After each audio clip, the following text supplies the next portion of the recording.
Scanning. Identity authorized. Welcome to the Secret Superhero Club Podcast Network.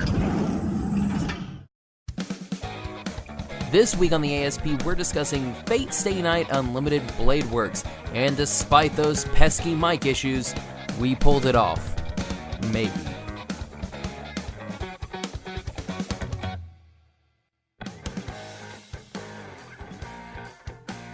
Welcome everybody to the Animation Station podcast. My name is Josh, and joining me today I have my friend from the Toons Podcast, Harold Storey.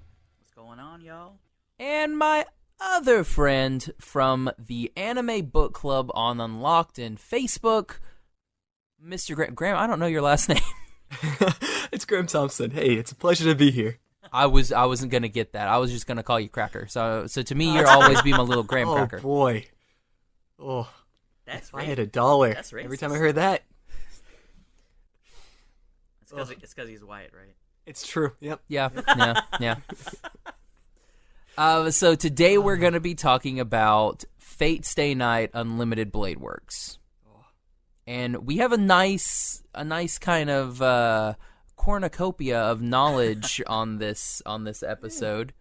I have seen pretty much all of the Fate series, Fate Zero, Fate Stay Night, Unlimited Blade Works. I've read the manga.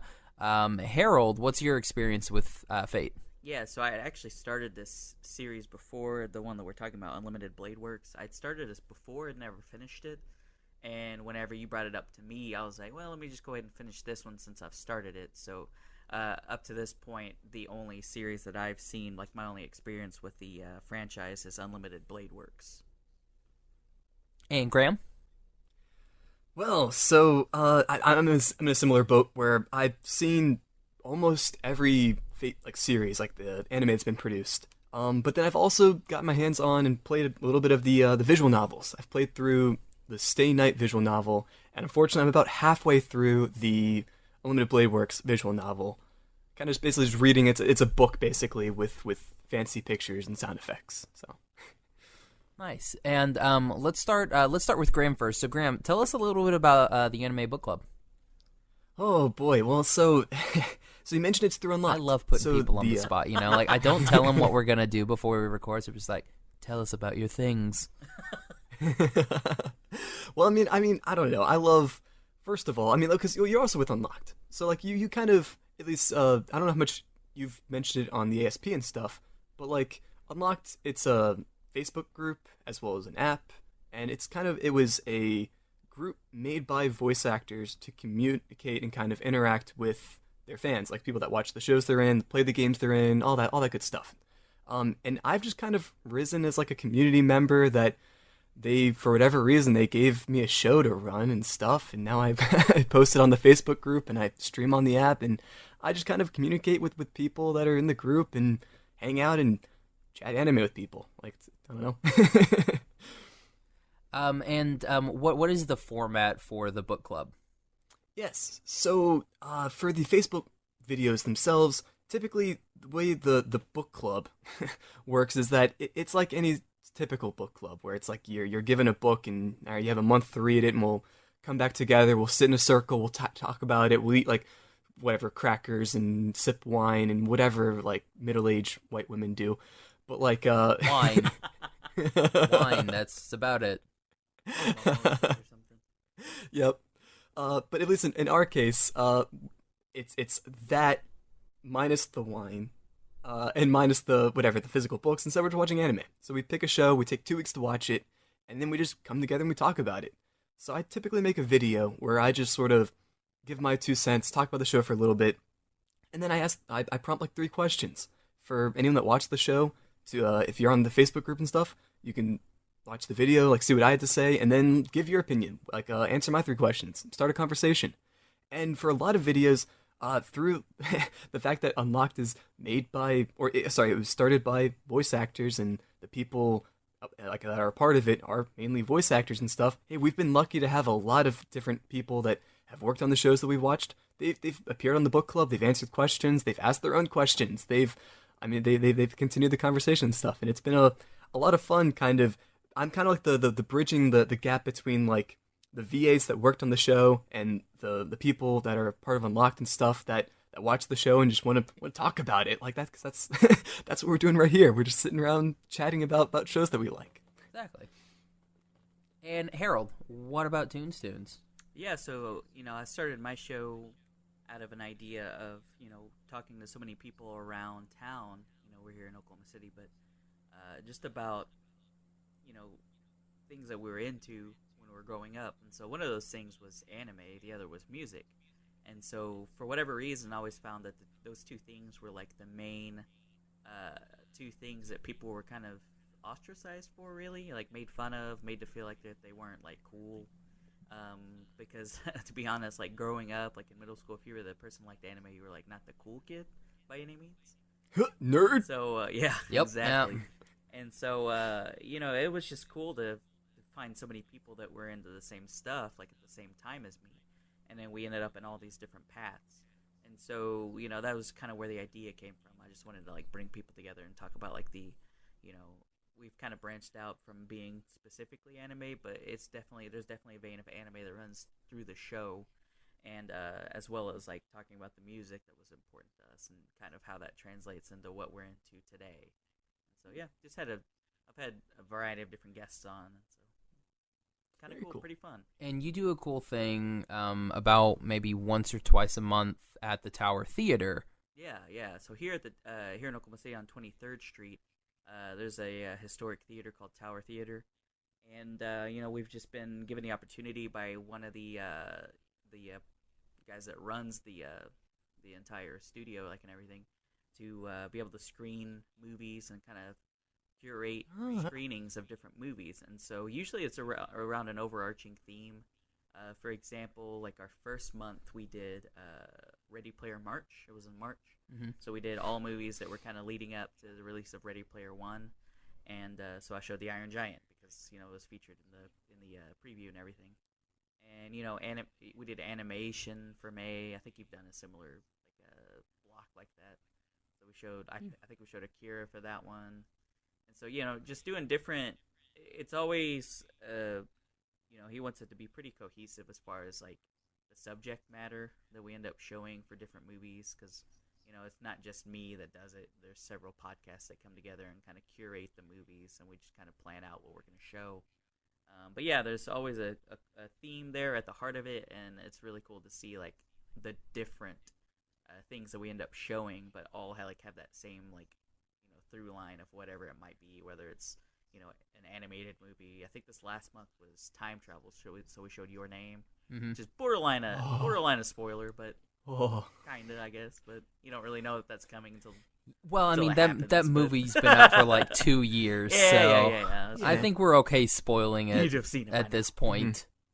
But yeah, it's been fun. That's probably one of my favorite things to do. And then following the movie, we do a live panel recording where we, I prepare some questions ahead of time with the input of whoever I'm having on, and then, we just have like a little conversation after and take audience questions. We usually have like some pretty sweet posters that are drawn by local artists that we sell at the event.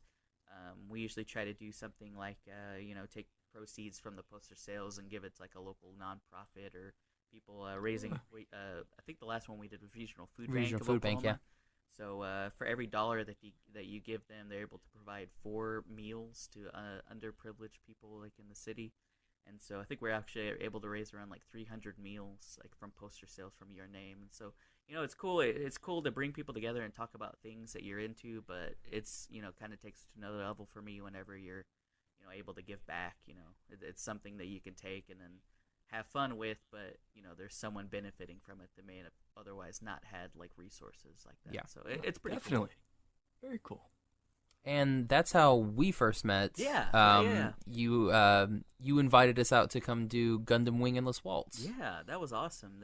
And we, I'd found your show and been, kind of looking at what you did and listening to your episodes, and I was a fan, and so I was like, I want to do something with these guys, and so yeah, that was cool. I was able to reach out and be like, hey man, you want to come check out Endless Waltz and crack up the entire time in the movie theater? Pretty much. Oh my gosh, it was amazing. It was amazing dub. I love it. It's so funny. That was fun, and it was really cool to be able to involve, like, other people that are in the stuff you're into, especially people that are doing podcasts. So it was fun. That was the same thing with Graham. Like, I had known about him on Unlocked because I was part of the Facebook group before the app ever happened. So like I'd seen the anime book club stuff all the time, and I was like, oh, cool. I kind of want. I've seen that, or it's like I have time to watch something this week. Yeah, well, that's a good way to. And I've only heard of it recently through you, but it sounds like a really cool way to get into like stuff maybe you otherwise wouldn't have checked out, which I'm definitely into. Yeah. And I have to watch all of them. And hey, you yes. get to. No, I'm just kidding. Well, on that note, like there are plenty of shows that I've okay, for lack of, I have to watch them because I have to be able to talk about them. But like these are shows that I probably wouldn't have watched if I wasn't like if I wasn't a part of this project and stuff. But I've been introduced to new shows that I ended up really liking. Not all of. Like, they don't all land. Disliked. Yeah. I've never gone out of one of those shows and been like, I kind of wish I hadn't watched that. But, like, every show I've watched on the book club, I have enjoyed, or I've gotten something out of. There's something to appreciate. Because every show that gets picked, it has to go through, like, a poll on the Facebook group. So, typically, there's some sort of, like, people, like, if enough people vote for a show, it's got to have some sort of merit behind it.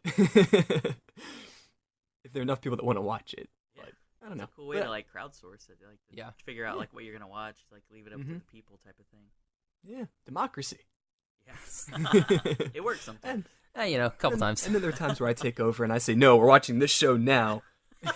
Like me, yeah. Like, no, we're doing this. Well, you gotta flex nuts sometimes. And Graham, your show comes on every Sunday, correct? Yeah. Oh, jeez. They got an episode coming out tonight. Oh, nice. Yeah. Nice. Mm-hmm. And when does Toons usually come out? Yeah, I usually release mine on Sunday and then promote it on Monday. Yeah. Same thing. Like I post like if you want a sneak peek at the ASP, 9 p.m. Central Time is when the episode goes up, and then noon the next day.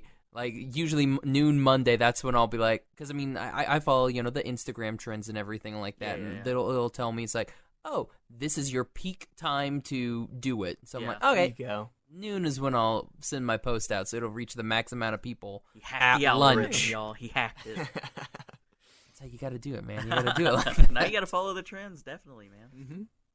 All right, so you guys ready to talk about Fate Stay Night? Definitely, boy. All right, so let's start with Graham. That was two very different answers. Definitely. Oh man. Well, that's a good old man. It's Now, Graham. So, when did you first hear about the Fate series? Well, what was it was your actually, first introduction into it? About a year ago, actually. So newbies. I was starting my. I'll be OGs, Josh. Yeah. Well, so I knew of the Fate series like a while ago, but the first time I actually sat down and watched. Well, actually, so my first exposure to the series actually wasn't one of the shows. It was about a year ago. It was my senior year of college. I was just going into whatever a first day of classes, whatever. And then a friend of mine that. We just happened to have the same class at the same time. We were just sitting there talking about summer, talking about what we did, all that good stuff. And it's like, so I kind of got into this mobile game of the summer, and it's been a lot of fun. And he shows me Fate Grand Order. I'm like, all right, it's like a JRPG. All right, okay, the art style's kind of cool. All right, show me like a special move. Show me like one of the real visual selling points of the game. And he shows me Lancelot from Fate Zero. And in like his special move, whatever, he has like a Gatling gun, and it's just whole fancy whatever. And I'm like, all right, I'll download it, sure. And then so I started playing the mobile game, the Fate mobile game, which is kind of a weird place for me to get introduced into the series because they make a lot of references to Stay Night. The first chapter is in Fuyuki, so like that was kind of where I got introduced to these characters. And I'm like, Archer, Emiya, he's kind of cool. Where does he come from?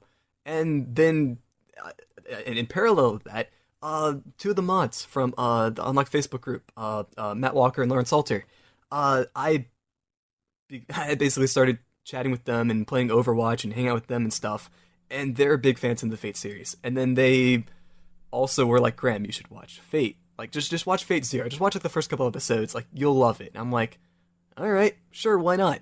And so I started with Fate Fate Zero, and after I watched that, I'm like, all right, what do I watch next? How do I just get more involved into the series? It was just, once I took the step down that rabbit hole, there was no going back. Yeah, it'll suck you in, and then you're there forever. And then you're sitting there rolling the gotcha and crying when you only get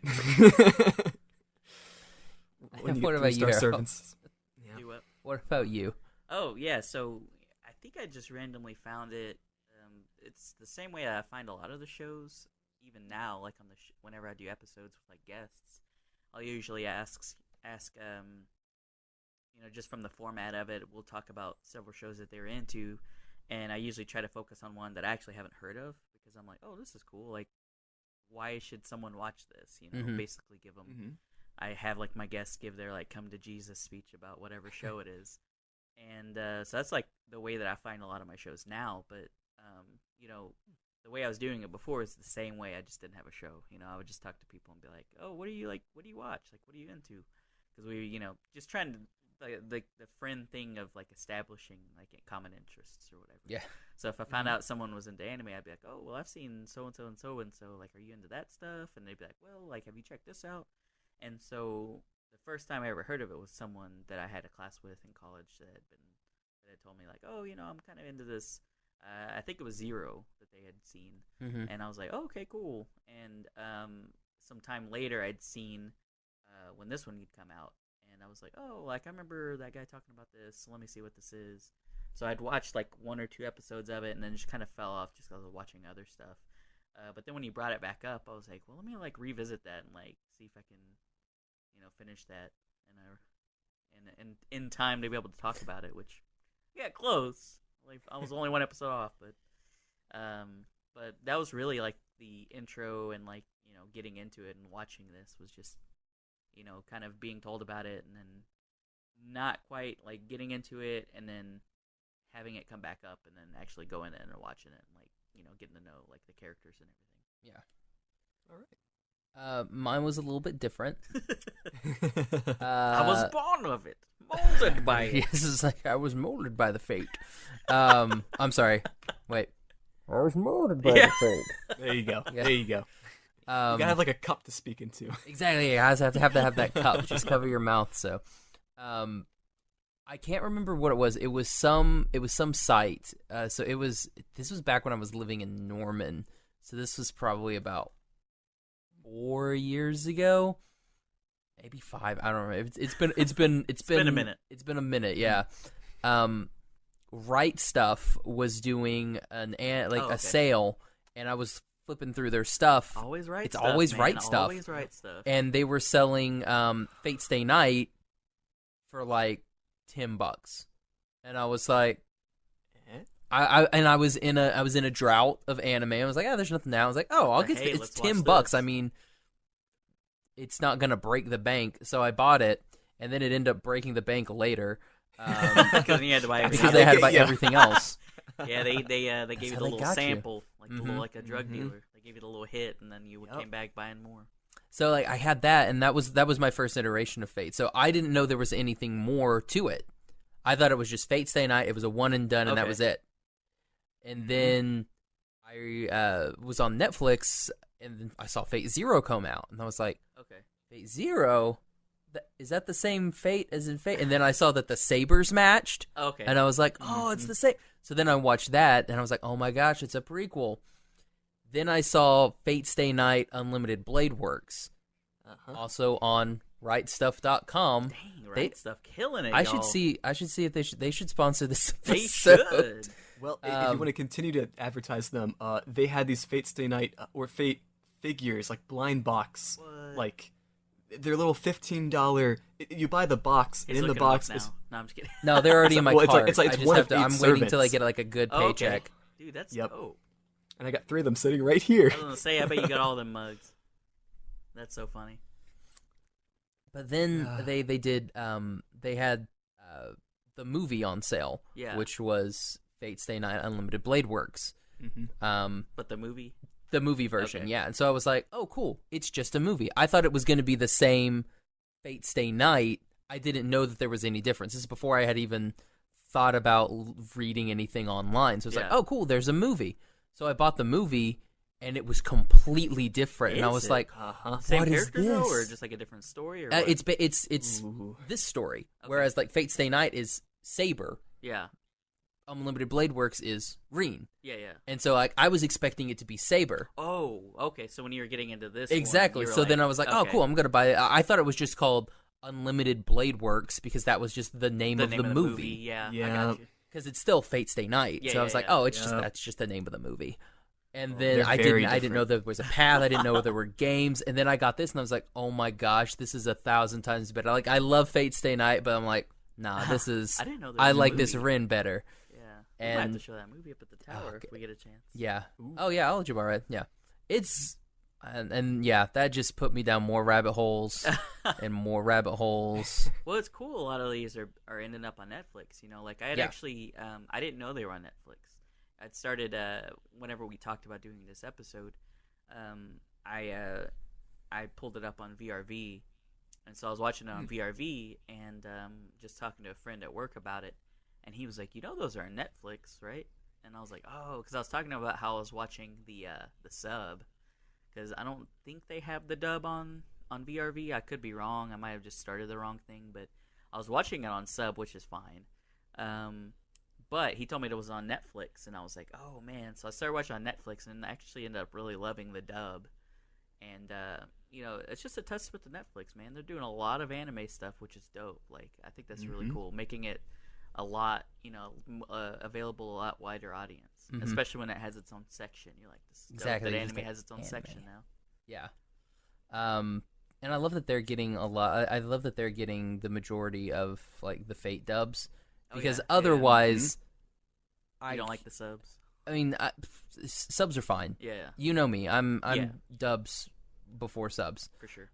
When you're given the like option, bros before O's. Exactly. Yeah, I'm D's before S's. So that sounds weird. That's somehow worse. Probably not. Yeah. Probably don't do that one. But yeah, like I'm dubs over subs. But it's so expensive. Like, what do you mean? To buy Fate Stay Night Unlimited Blade Works the series or Fate Zero the series, you're dropping like 100. Yeah. And I'm like, that's like, a lot. That's a lot of change. That's a lot of change. But come on, right stuff. Get on it. I mean, they try, but when they bring it, they're like, all right, here you go, $85, and I'm like, that's still not enough. We need that that super price drop, like that Outlaw Star. Yeah, like the Outlaw Star. Yeah. But yeah, so Graham told me about those figures. I've got one sitting in my Amazon cart right now, because it's weird, because like they're like the $15 on Right Stuff, but then you got to pay like $3.99 shipping and handling. Yeah, but they're like $18 on Prime, and I'm like, no shipping and handling. And you don't know what you're gonna get. It's a random one of 9 servants. Yeah, it's one of 9 possible. Graham? I have Gilgamesh, who I was very happy. Nice. This is, you have like if dope you're only Gilgamesh. Do you have like dope Gilgamesh, or is it like dope Lancer? So I have so if you're familiar with Lancer from Fate Stay Night and Unlimited Blade Works, Cthulhu is his actual whatever name. Yeah. In the Fate universe, in the Grand Order universe, there's a term called the altar versions of, so like heroic spirits that are very noble, or very like Saber, for example. They are so noble that the universe has to balance out their personality with basically an evil version. Okay. So Cthulhu also has an evil or an altar version, and I have him, and he looks super badass and edgy as hell. And then the third, a cool character design too. Oh yes.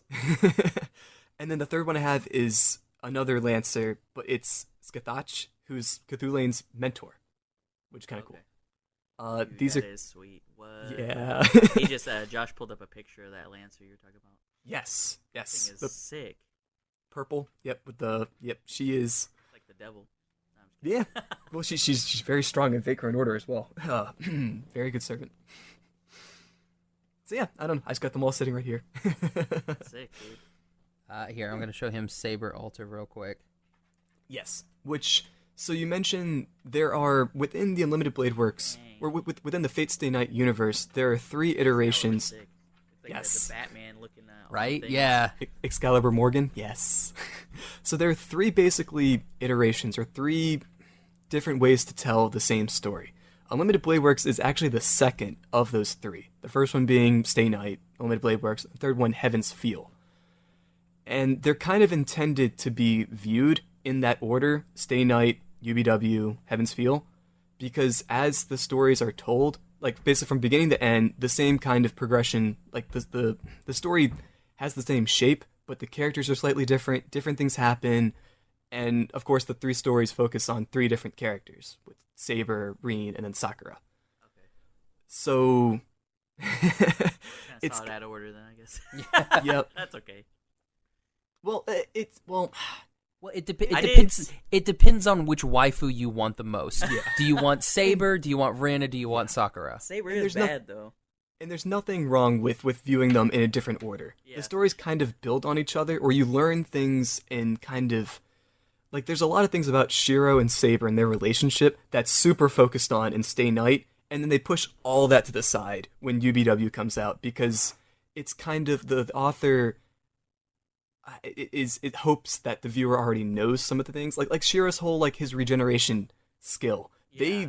They don't mention that, like, at all in UBW. It's just kind of like, oh yeah, he Do you heals know? himself. Do you know why he regenerates?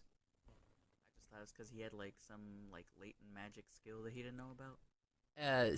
Excalibur's sheath is inside of so Saber's sheath that she Yeah, uses yeah. for her sword, her holy sword, is in Shiro. Oh, I didn't Like know that. Kiritsugu put it in Shiro In the first iteration. in Fate Zero Oh, to okay. bring him back Huh. because it has healing powers. Yeah. So And in that's one of the Arthurian- reasons that another reason like Saber can't heal very well. And in Because- Arthurian legend, that's actually like, whatever, King Arthur, his sheath would actually, that's like canon, I guess, whatever, in Arthurian legend as well, Oh, which is kind of cool. dang. Yep. Like some great detail in the like. keeping Oh the yeah, stuff they on do point, such a good job like making sure everything. yeah, is on historic like it's very I can't say historically accurate because I mean what are you talking Point. Watch about? this instead of going to history class. well, I mean like most of the people are not real. Yeah, So true. like there's a lot of them that are like based on folk legends. And, like, Like I mean like Hercules and cuz stuff, yeah. King Arthur is a folk legend. Yeah. Alexander the Great, folk legend, not a real person, never existed. That's not true. I was sitting here Yeah. like, did he though? Well, I mean like if we think about like Medusa, yeah, not yeah. real. Or, yeah, like we're saying, the Hercules. Media as well. Berserker was so BA too. Oh, that Berserker. Crazy. You should see the Berserker in Fate Zero is Lancelot. So Oh, in okay. Fate Zero you have Artoria, who is Arthur, who is Saber, Yeah. which again doesn't really get mentioned a lot in Unlimited Blade Works. Yep. It's more of a Fate Stay Night and a Fate Zero thing where you're like, oh yeah, she's King Arthur. Did it say And why it's like she's a woman instead of a man? No, Not that it just matters. it's just I'm like Again, that's That's- all explained, and that's really focused on in Stay Night. Stay Night. Because Yeah, that's in- Saber's story. In Unlimited Blade Works, nothing. yeah, I mean they don't. It's again, They're like, this is Excalibur, and I was like, what? Yep.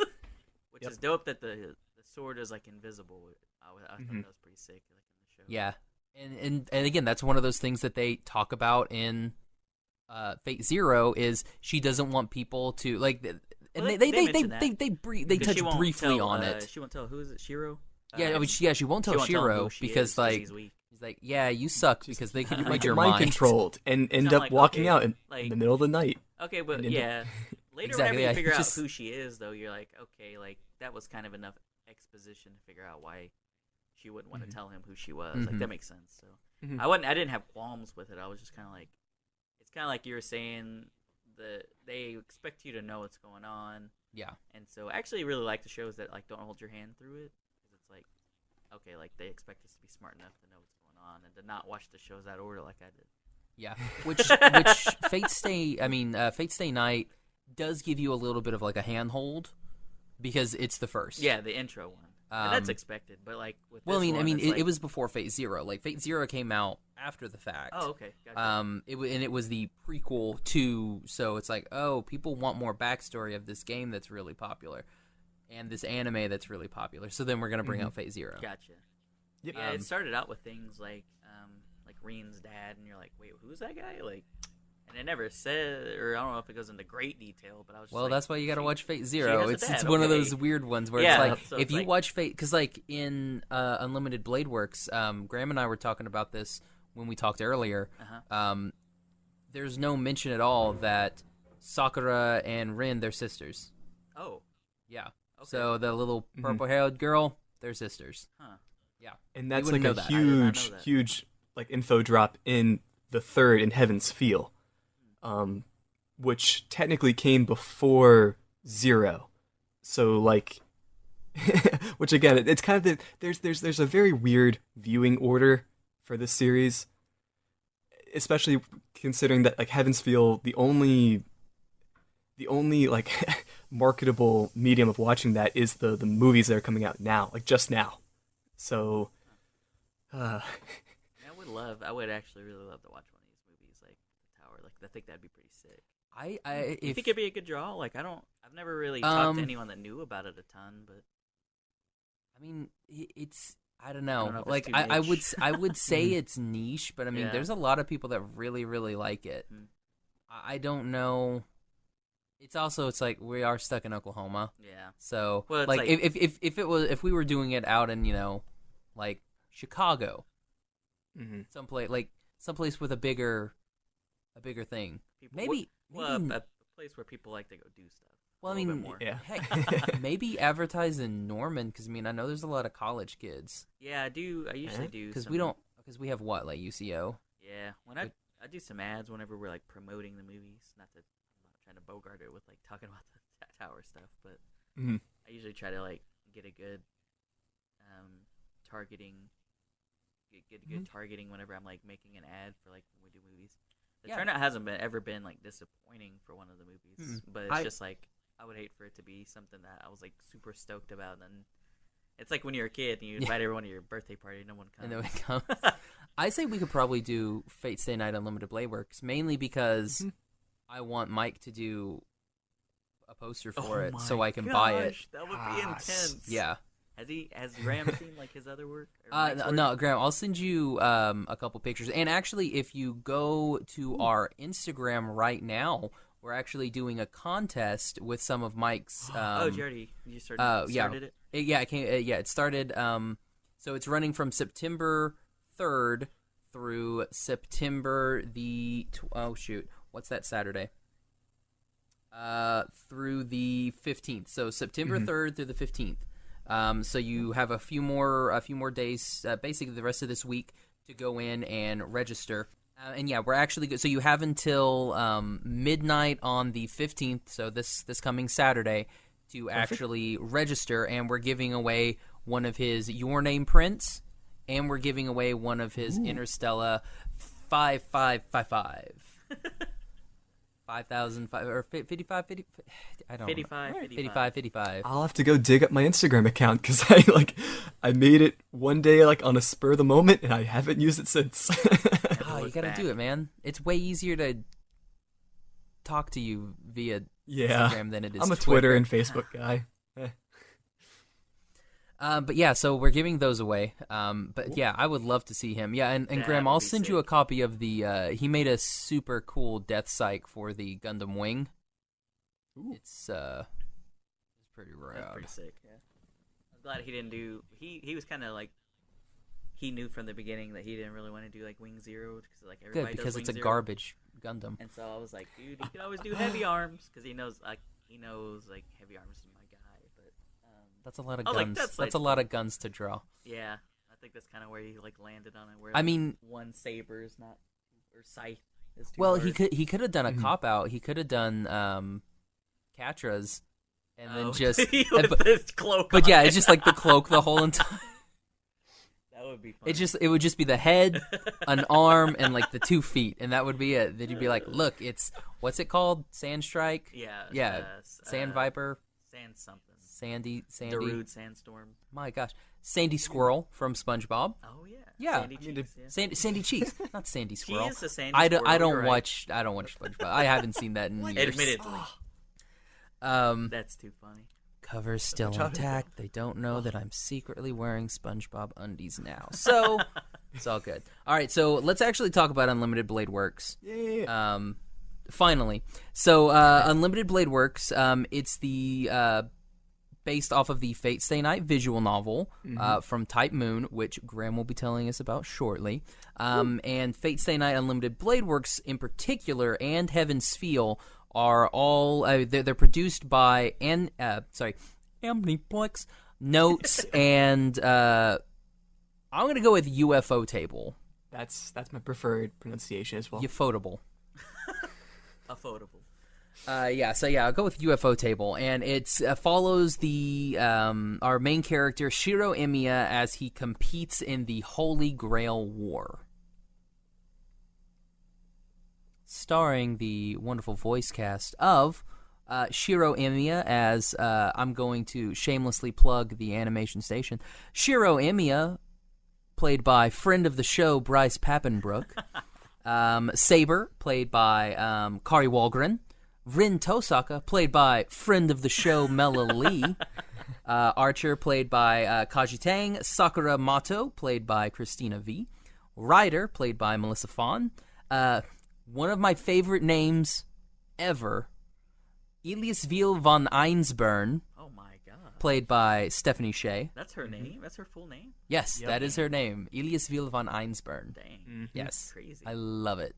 That is pretty dope. It sounds like a vampire's name. It does. Yeah, it's like Yes. me, Eliasville von Einsburn. From the Einsburn fortune. Kirei Kotomine, which is a dope ass, bad guy name. That is pretty cool. Played by Crispin Freeman. Which, fun fact, for whatever reason, I was watching Howl's Moving Castle last night. Crispin Freeman, he's the Scarecrow. Oh man. Yeah, the prince in Start Howl's seeing these Moving people Castle, and I everywhere, was man. like, "Oh yeah, that's Crispin Freeman. That's Kirei Kotomine. I You hate never know that when they're guy." gonna pop up, man. Gilgamesh, played by friend of the show David Vincent. Dude, that's dope. Kiritsuga Emiya, played by Mr. Matthew Mercer. Shinji Mato, played by Kyle McCarley. Then we have a Lancer, played by Tony Oliver. Assassin, played by the Habercorn himself. And Caster, played by Megan Hollingshead. So it was a really good cast. Like, there's nobody in this cast of characters here that whenever they were on screen, I was like, yeah, could have been somebody else. You know what I mean? Like, there was, the voice acting in this is phenomenal.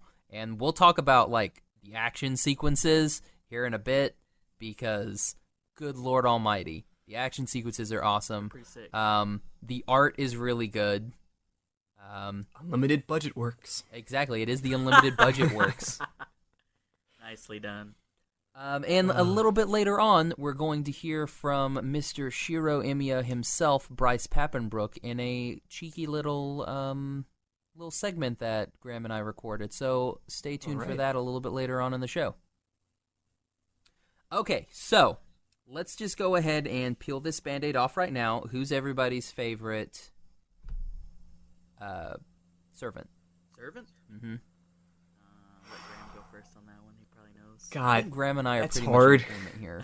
Because, like, honestly, everyone except for, like, poor Ryder. Ryder just, like... Right. This poor girl. Take it run. Yeah, and then she gets killed, like, immediately, and then she's carted off. Well, Ryder, again, much more important in Heaven's Feel. But, okay. yeah. So but she gets even... to shine somewhere. Yep. But unfortunately, honestly, I'm gonna go ahead and say, okay, I'm gonna contradict myself later, because I'm pretty sure in the interview I say it's Archer, who is a great choice. But I'm gonna go with Heracles, actually. Because, Ooh, Heracles would be cool. Because Heracles, like, when you well, especially in this iteration of the story, you kind of see that, like, yeah, he's a big brute, he's a monster, but he has a soft spot for little Ilya. Like, sure, like, she's his master and stuff, but, like, you see that, sure, he's a beast fueled with rage and, like, this madness and whatever. He's a monster. But you see that he has, like, a little bit of humanity is still left in him. And, like, he tries his best to fight for his master. And, unfortunately, Gilgamesh is OP, so. Oh, yeah. OP AF. Yep. What about you, Graham? Oh, you want Graham to go again? I'm sorry. I was wow. Graham just went. My gosh. That's okay. What about you, Harold? Yeah, so I actually started out really being not a big fan of Archer. Mm-hmm. And so, going out, I was just like, ugh, this guy's kind of annoying. And when Saber came along, I was like, she's pretty dope. Like, I think she's my favorite. And then when Archer came back and redeemed himself, I was like, okay, like, this is pretty cool. Yeah. Yep. My thing's like, Well, I also really liked. Sorry to cut you off. Oh yeah, no, you're good. But I also really liked Lancer. So Oh, yeah. I was kind of conflicted on, like, I was like kind of all over the board. Yeah, see, But- like that Lancer seems like he's completely different than Oh, Fate really? Zero. But like, yeah, like that Lancer. This Lancer. He seems like he would be a cool bro. Yeah, yeah. Like, he'd be like, "It'd be a girl that I would like to hang out with." Yeah. And so, he starts helping him, and then he saves Reen, and you're like, okay, this is. And then he goes out like a G with like the fire. I'm like, okay, this is dope. But yeah, I would probably still have to say, just from like the entire, like, starting out, and Archer's kind of annoying, and then you think he's like betraying her, and then it was all ruse, and then he ends up being like the most BA, like hitting that shot at the very end on what's the dude's name? Gilgamesh. Yeah. That was sick. I was like, okay, this is dope. And so yeah, I'd probably have to, if I had to be forced to pick one, I'd probably say Archer. Yeah. This will be kind of fun. Gilgamesh. So he was a servant in the last Grail War. What servant do you think he was? Oh. Yeah, because since you've not seen Zero, so he was in Fate Zero. So what do you think he was? Like what his Yeah, actual like identity what was is? his servant class? Mm-hmm. Man, I don't know. I just he had all of the. It's weird because like a lot of the weapons that he uses are like swords, so you would think maybe like a sword, but then they're all like used in a projectile type way, and so I'm like, oh man, like I don't know. I don't know what I would guess on that. Maybe He was an archer. Okay, was it Yep, Archer? he was Okay. Archer. That was kind of what I was leaning towards, just because it was more of like a projectile way. We don't really see him use like hand to hand until the end. Yeah, I like how both of our archers were like, we would rather use swords. Well, yeah, it's really funny. The archer Even class Archer's, really like- is made up of archers. Archer's like double swords thing were pretty sweet too. So it's like, Oh yeah, his little cool little like Yeah. ching-chings. and so those I love were, it. Those were dope. That's just a meme within the whole Fate universe, which I love. That archers don't actually use bows. Well, But when they do, it's sick, wasn't though. Robin Yes. Hood in Yes. Apocrypha? So he used the bow. Robin's an extra, but yeah. Yep. That's Yeah. funny. Nice little man. I was kind of airing, or like, leaning towards that way, just because it's like, well, like we don't even really see him.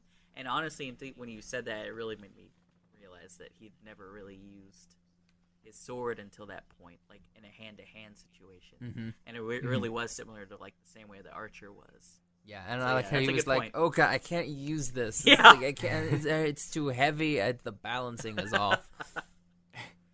That his notable phantasm though was insane. Like, Yeah, just that's like so sick. it's like zoo, zoo, zoo, zoo, zoo. Especially like that battle with Hercules, or do y'all say Hercules? I guess. Yeah, Hercules. I think it's the Greek Okay. rendition. I think. Yeah, it's think you're right, it's yeah. it's Greek, so it is technically Heracles, but Like that battle was sick. I was like, Yes. dang. And especially at the very end, like I don't want to get too ahead, but I was just like super stoked about that battle, just because it was like he had him in the chains, and at the very end he like breaks the chains, and Gilgamesh is like, oh, like what the heck? Yeah. So it's just a testament to how you're saying. One of you guys was saying is like, he's just like this big brute, but you can see that he does care about Ilya. Mm-hmm. Yeah. So it's like, oh, okay, like that's very much, an exposition to that. Whenever that happens, is like how intense he was. Well, it's one of those that like they keep doing it over and over and over. Like that the servant's not dead until they like disappear away. Yeah. People are just like, oh, there's that- a body. That means dead. they're dead. And it's like, no, man. No, he didn't. They didn't. They didn't Avengers away yet. Like Yeah, away. exactly. Like, yeah, they have like Heracles has to say, I don't want to go, and then,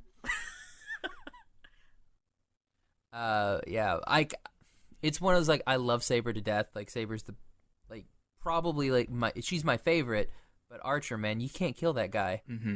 He is dope. He goes when he dope. wants to go. Yeah. Yep. And he did go out like a G too. So I was like, man. Well, because talking about like Gilgamesh and specifically like how like Shiro defeats him, that whole final like fight and between like Shiro and Gilgamesh, oh my god, it's so well animated, and the story itself, the story of the fight, I think is one of the best of the series.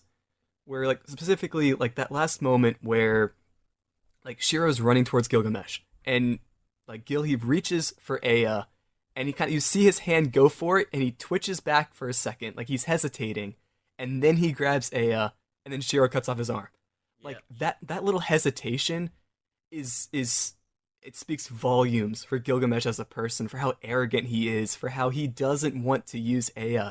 Like Shiro isn't worth his time. Yeah. There's no way he shouldn't sully the name of Ea by using it, but his arrogance is what inevitably like undoes him. Or undoes him, kills him. Pride comes before the fall is what they always say. And he keeps calling him like mongrel and like talking about he's not worthy. He's such a, because I mean, since he's Gilgamesh the king, and you're like, man, he's such a d-bag. And then when you read up on Gilgamesh, you're like, well, I mean, he wasn't that much of a d-bag. It's like par for the course.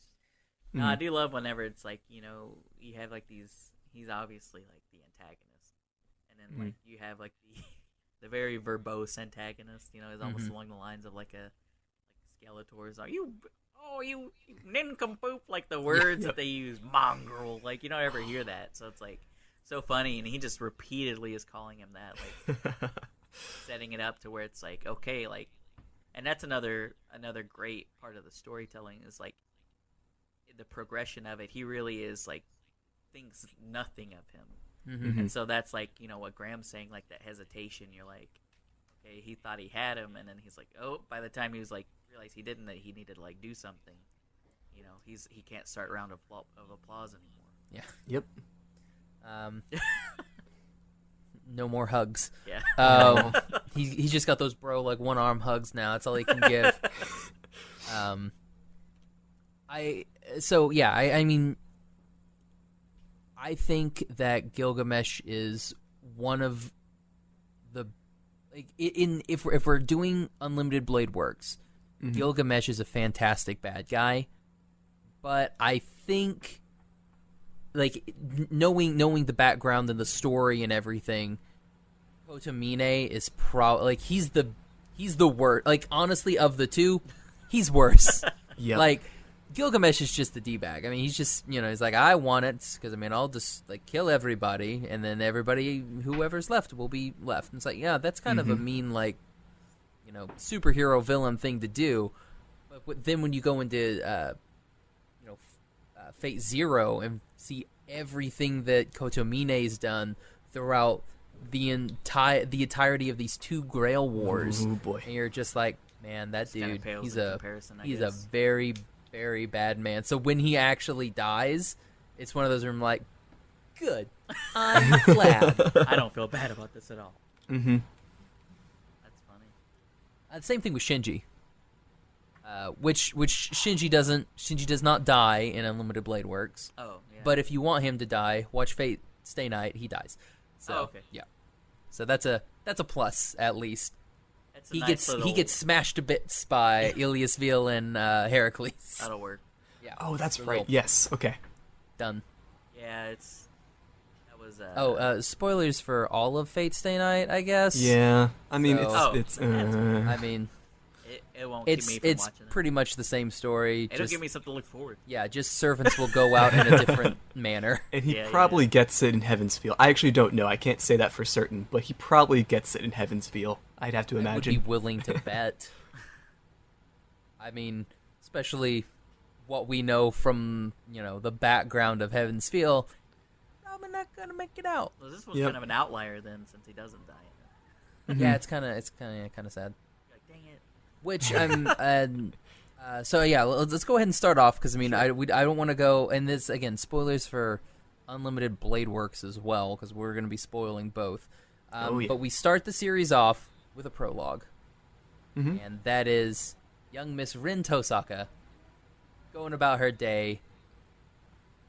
Hasn't set her time. She's thinking she's on daylight savings time. They don't have that in Japan. She's confused.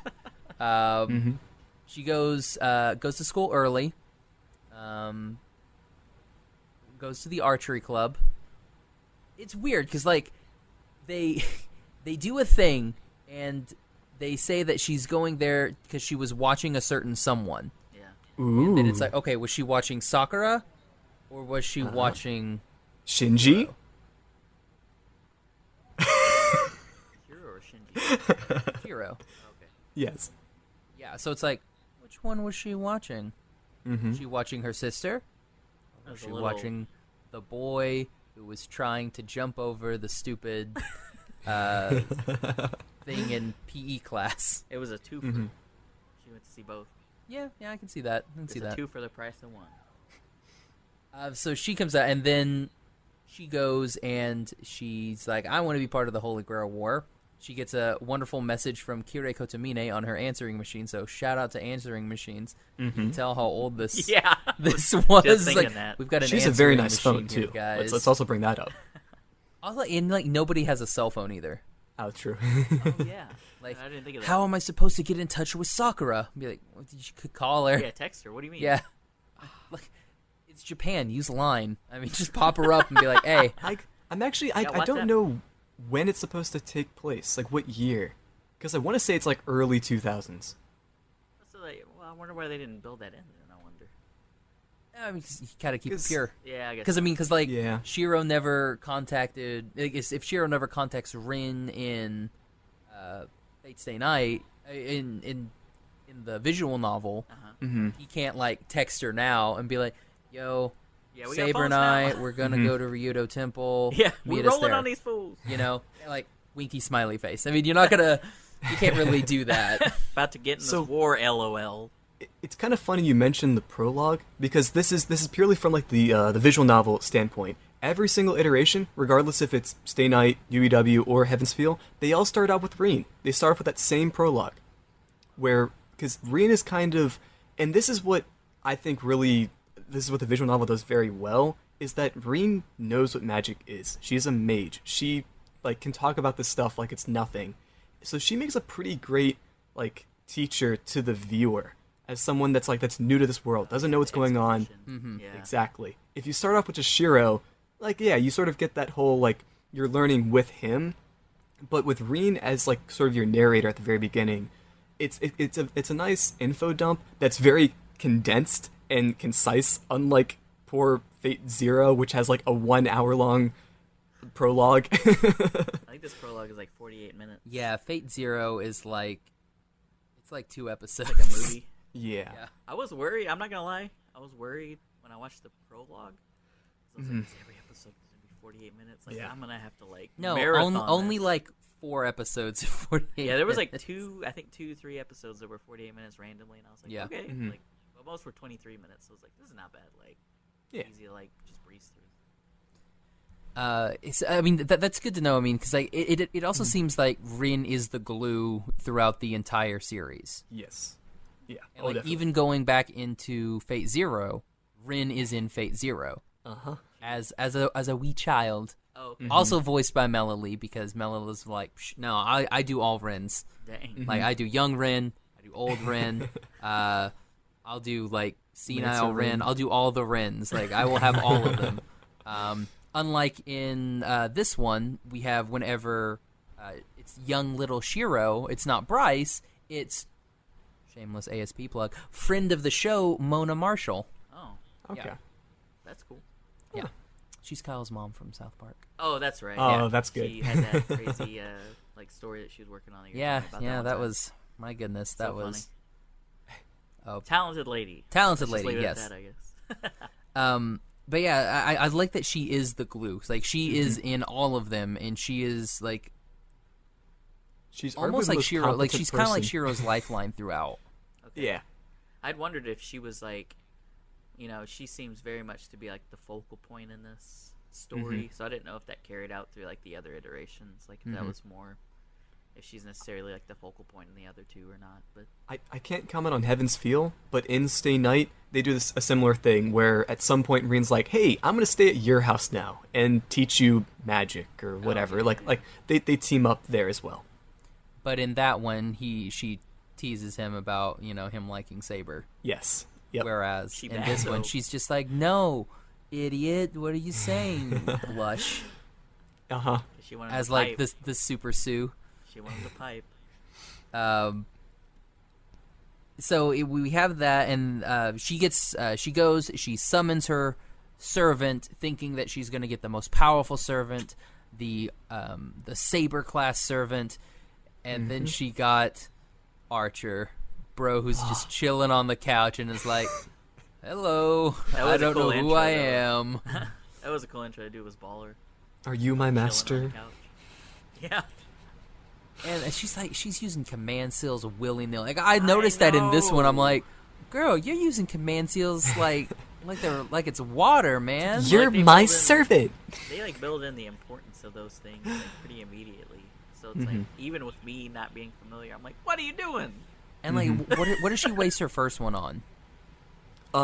She tells him not to. Commanding him like, you are my servant. You are going to obey Yeah. me. And he's like, all right. And he's He just wasted like- a command seal. It was like, you wasted a command seal. Like, I have to. I mean, that's Yeah. what we do, yo. Yep. And then she gets all like flustered and be like, well, I'm gonna sit down on the couch. That's basically what she does. Like, it's one of those like whenever like those early iterations with her and Archer is just her sitting on the couch. It just being like embarrassed the entire time. Whenever the two of them are together, just embarrassment. That's all it is. At the beginning, but then as it goes forward, That comes at their own. yeah, it's just kind of like she's dishing back too. Just like, yeah, whatever, bro. You ain't got me. They have a great back and forth, honestly. Yeah, they do. Oh. Yeah. So then she goes. They go to school because she finds that somebody is putting up. What do they call the fields? Magical barriers. Yes. Or, yeah, the fields. They're called fields, right? It's I something. think so. I think it's a boundary field. Bounded field. Wait. So someone's putting up a bounded field around the school. So she's like, not on my watch. Yeah. Someone's coming. I like how she plays it off too. She's like a weird drug lord. She's like, people coming into my turf, Not on my putting block. up their bounded seals on my school. Yep. And she goes and she's like, I'm gonna mark all these away. And then Throw she my gets tag attacked. on there. Yeah, I also love that. Lancer. What, like 4 out of the 7 masters are much, at yeah. the school? Yeah, I'm Like, what everybody is goes this? to that Yeah. school. What is this, UA? Basically. Yep. Pretty much is. So I'm but imagining yeah, like, Eraserhead as a master now. that would be cool. So then so she goes and poor kid starts running off. And it's like, oh no, can't let this kid know. And so Lancer goes over, stabs the poor kid, Stabby McStabbers. stabbers, and then she's like, okay, well, I'll stay with you while you die. It's like, Yep. that's nice. You had the ability to, save the person the whole time, right?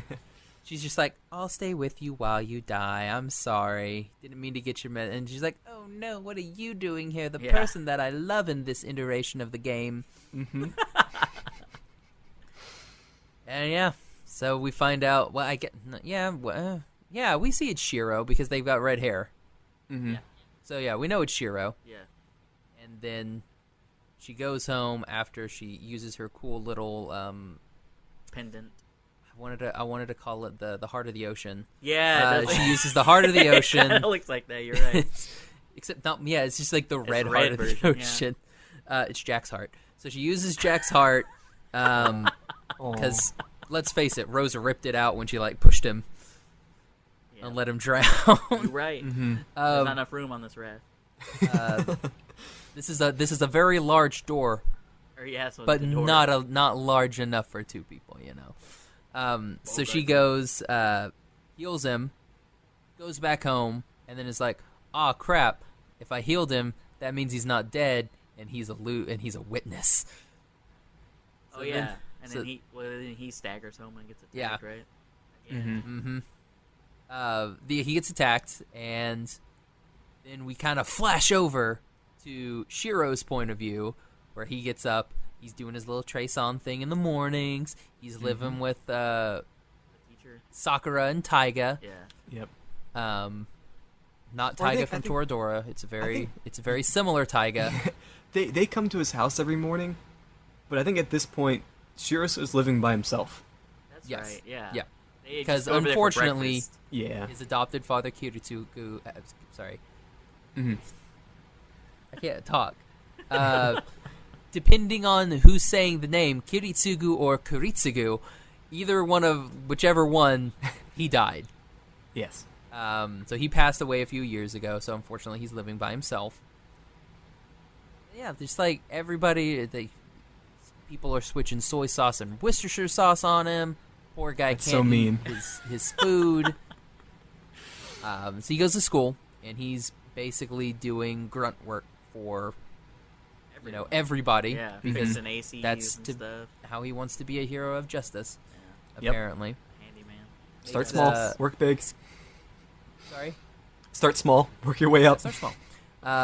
Repairing a heater. Hero of justice. Not all heroes wear He capes. should create an appliance shop just called Heroes of Justice. Yes. Appliance repair. Heroes Appliance. Yeah. Heroes Appliances. There you go. Mm-hmm. So he does that, and he makes cute little comments to Ren. He's like, "I didn't know you came here this early." Like, what? You know? Yeah. I didn't know you were here, and then he walks off. What? Yeah, it's like, that was a weird thing to say. And like, his best friend's just kind of like, okay. You just talked to Reen? You're so courageous. Interesting. Well, it was like one of those things he wanted to be able to say something to her without being too overt, I guess, with his intentions of like what he was feeling or whatever. Mm-hmm. I guess it's a good way for them to build in, like, there's some tension there, like what's going on. And another parallel to the visual novel, as the more I'm reading, the more I'm realizing that, like, up until this point, Shiro 100% had a crush on her. Like, Reen was definitely this, like, all the guys in the school were like, yeah, Reen Tosaka, yeah, she's, like, perfect in, like, every single way. So, like, when everything happens after this, Shiro's like, this is perfect. Like, this, like, perfect person in my mind is now, like, working with me and stuff. So it's a win-win for Shiro all day long.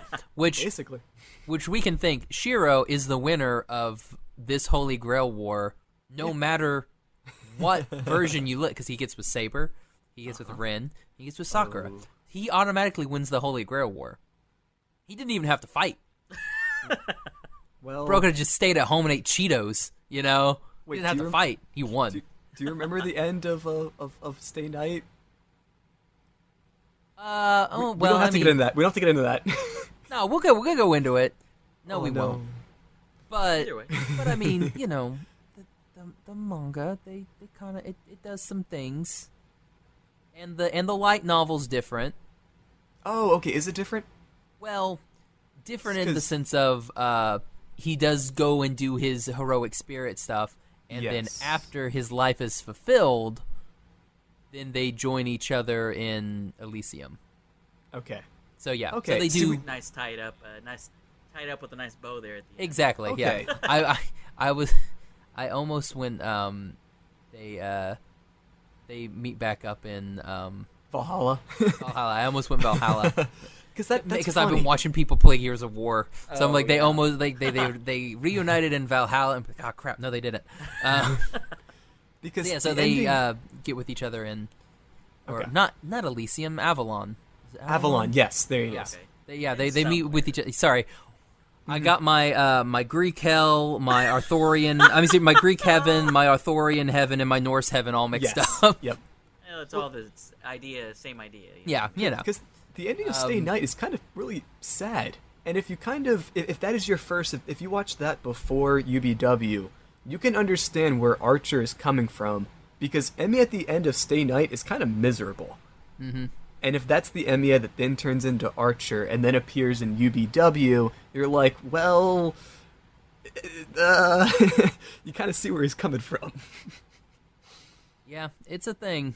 The poor guy. One of those where you're like, oh. I'm happy there's a happy ending, though, because I guess there's kind of like 2 or 3 Shiros then, and they all get happy endings, so that's kind of nice. See, that's what I mean. Shiro wins. Shiro wins all the time. Yeah. So we have Shiro's point of view, and so he is basically staying home after school. We're skipping a bunch of stuff that doesn't particularly matter. Like, he got in a fight with Shinji because he thought Shinji was, beating his sister up. Yeah. If only that was the worst. Right? Yeah. No spoilers for Heaven's Feel. Yeah. We won't do spoilers for that one since it's not fully out yet. Yep. But yeah, so yeah, we're gonna skip like all a bunch of that stuff. We're gonna skip because it's not really important to the story. Yeah. So he's doing work in the dojo or the archery dojo after hours. Finishes up, sees these 2 people fighting in the schoolyard.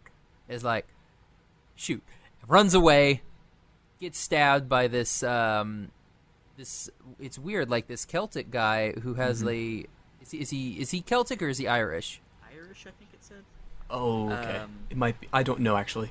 Let me see. Because like both of the Lancers in Zero and in like one of them's Celtic, one of them's Irish. I thought I had a Child of the Light from Ireland. Okay, so Okay. meets an Irish guy who speaks perfect English. Yeah. Or in this case, perfect Japanese. Yeah. Gets stabbed. Sees like a fever dream. Wakes up at home and is like, "What?" And then he goes. Guy comes out to try to stab him again, and that's when he goes in. And he's like, "I don't want to die." And then this beautiful blonde woman comes up with with smoke, holding smoke in her hands. And it starts fighting the bad guys, and he's like, "Stop, Saber! Don't attack anybody!" Another wasted command seal. So we've wasted 2 command seals already in the prologue and episode 1. So we're doing great. Yep.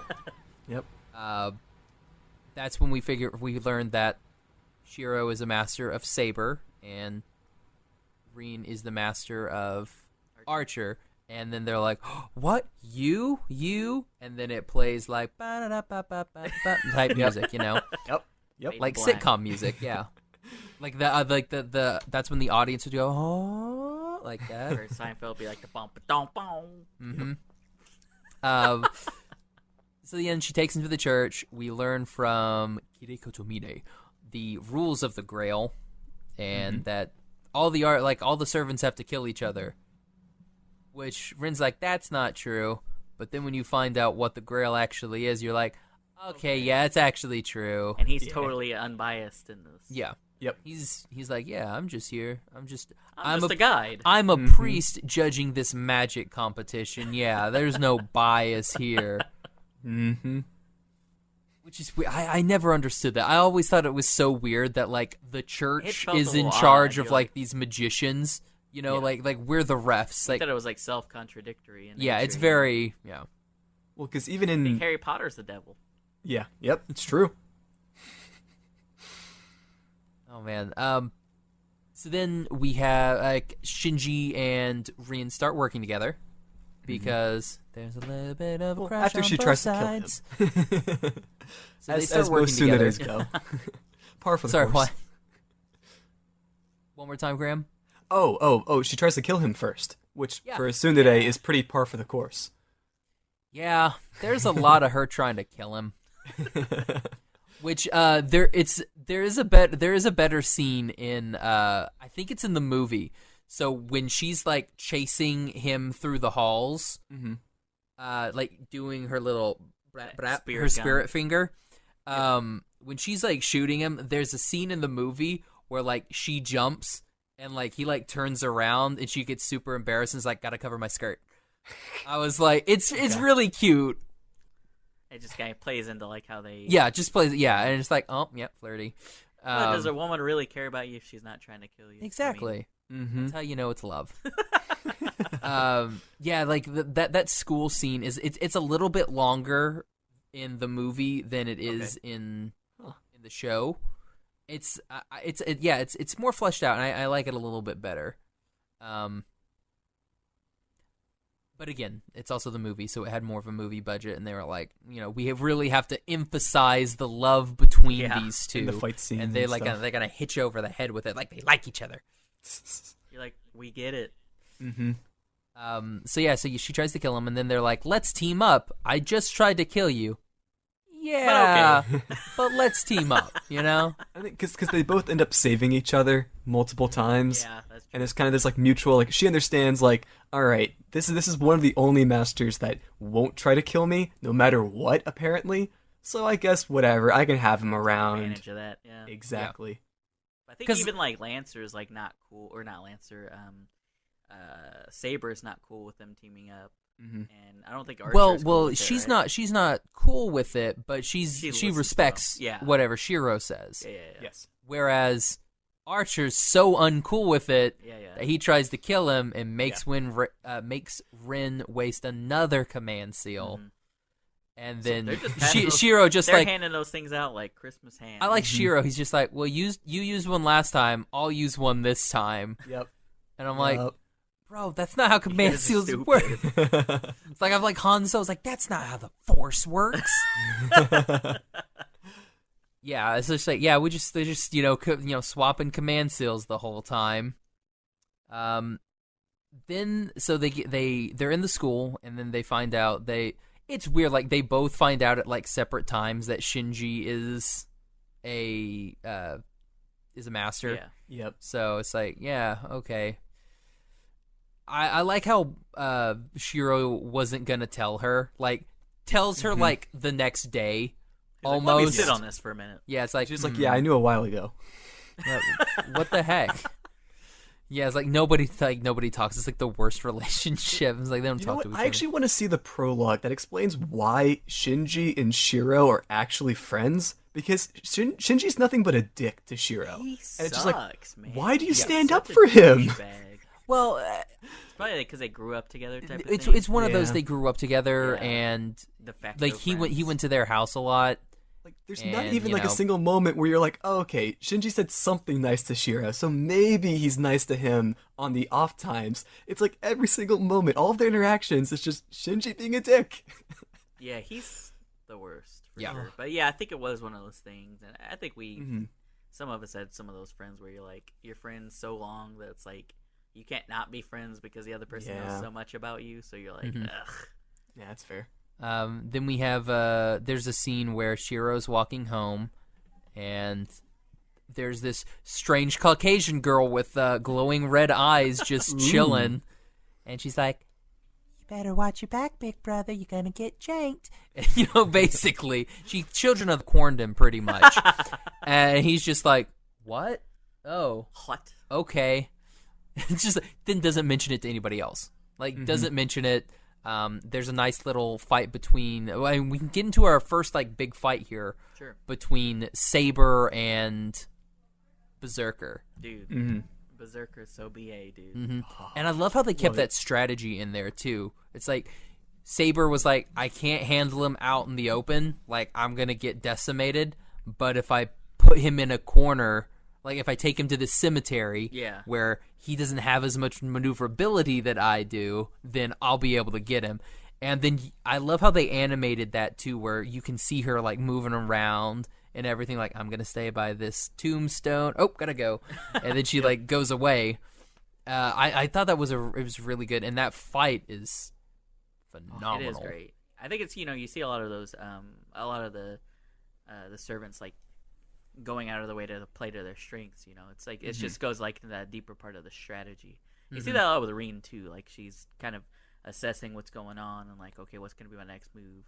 At one point, I think there's like it's about to start a battle. I can't remember what part it is, but she's like assessing it, and someone even like mentions it. They're like, oh, okay, like you're more aware of what's going on. Like, okay, like so they kind of know that she's not just an idiot. I think Saber. I think Saber what mentions it. Yeah. Okay, so she's like, it just shows like they're just, invested in it, and she's actually like making an effort to like strategize and everything. Mm-hmm.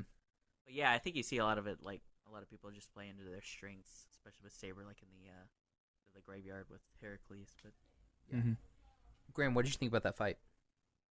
Well, so actually, again, just like rereading that and rewatching that with other things in mind, it's interesting that in this iteration of the story, Shiro is very much defecting to Saber to be like, Saber, you go fight. Like, I don't want to be a part of this. Strategy, yeah. Just like, I'm kind of exactly, and all this fighting is way out of my league. I'm just gonna, I'm gonna defer to you. In Stay Night, Shiro's like, Berserker? Yeah, I don't care. I'm gonna charge right in there with my trace. Like, I found a metal pipe. I'm gonna use this. Tracer. Or it's like, I have a wooden sword. I'm gonna use this kendo stick. You know.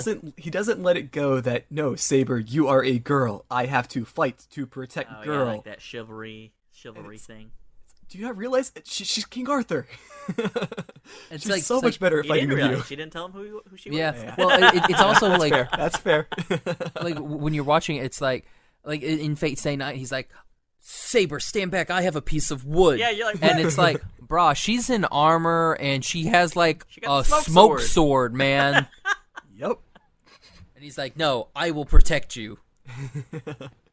I very much like in this story, it's just like, Shiro's just like, wow, look at how strong Saber is. I'm glad that she is my servant. Mm-hmm. Like, I like that we learned that very early on. No, that is cool, yeah. Yeah, she was just like, man, I'm gonna grab your hand because I don't want you to get, like, I'm gonna pull you away, but that's about as much as he does. And then he's like, I pulled you away. Cough up blood. Yeah. You know? I think they do a good job of showing the parallel between the two with Shiro and Ren, just because she's so ready to like just jump in and strategize and like figure out what she's gonna do in conjunction with Archer, whereas Shiro is more like we just been saying, like he's just gonna hang back and let Saber do her thing and just be BA. Yeah, and during this fight with not Archer. Well, kinda Archer a little bit later. Yeah. With Saber and Berserker, Rin is fighting with Iliasville. Yeah. Like she's doing her brap brap, and Ilya's just like, I got birds, yo. Those birds are pretty sweet though. Like her super magic birds, and even Rin's like, man, that's like a heck of a lot of concentration magic for her to be able to do this, and she's just like casually walking through, like, she's blasé about it for sure. Yeah. She's like, I am so powerful. I have like 33 magic circuits in me, so I mean, I'm good. You're not gonna stop me. That was an interesting aspect of her too with Ilya. Yes. Is that so? How clear was that in the show about like who Ilya is or what she is? Yeah. So there was some exposition, I think, in the second season. Yeah. And you get some really good backstory with her, and like, you see she's kind of she's bleeding like from all over because she's getting that training to get like the circuits in her, and then when they're first summoning Berserker, you kind of see that it shows that she's a kid, and that she's a little bit inexperienced, but in a way you kind of she kind of comes into her own and like realizes her purpose pretty quick, I feel like. But yeah, there's an episode in season 2 that I thought was actually one of my favorites. Was it shows whenever they're summoning Berserker, and then he won't listen to her like initially, like, and she gets really upset, and then she's like walking out in the snow and gets attacked by the wolves. Which, by the way, she like yells, wolves, and he comes out of nowhere. Super brutal. Yeah. Apparently they go straight for the cranium. That was crazy. I was like, dude, they're like biting her head.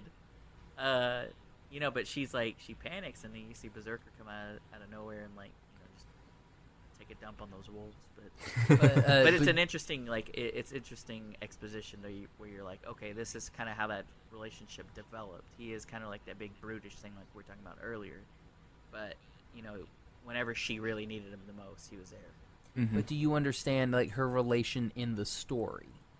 Yeah, like other than being Berserker's master, and that also like she's not a human, so to say. She's like she's a homunculus. She was created, yeah. Yeah. Just like her 2 servants, right? Yes. And so all those other poor servants Yeah. that died in that weird, like, trippy water death prison. Yeah, that was pretty weird. But no, yeah, they and it's just part of it is not really seeing like the other series, but from what they've said and like this, and I think it was mostly all in that backstory episode. I mean, I feel like I had a decent grasp of it. It's like, okay, she's not really like just a normal person. She's like created, and they finally perfected like they're trying to. It seemed like they're trying to like make the perfect master, and they kind of perfected it with her. So like everybody's like kind of serving her that's in that castle. So I don't know how far off that is, but it seemed like that's what she was just kind of built to be a master. Yeah, her mom was a homunculus, but who was created. She was created to be the Grail. Yeah. She was As created was to be the Holy Ilya. Grail for the previous so Grail to be War. The male, the But Grail, I mean.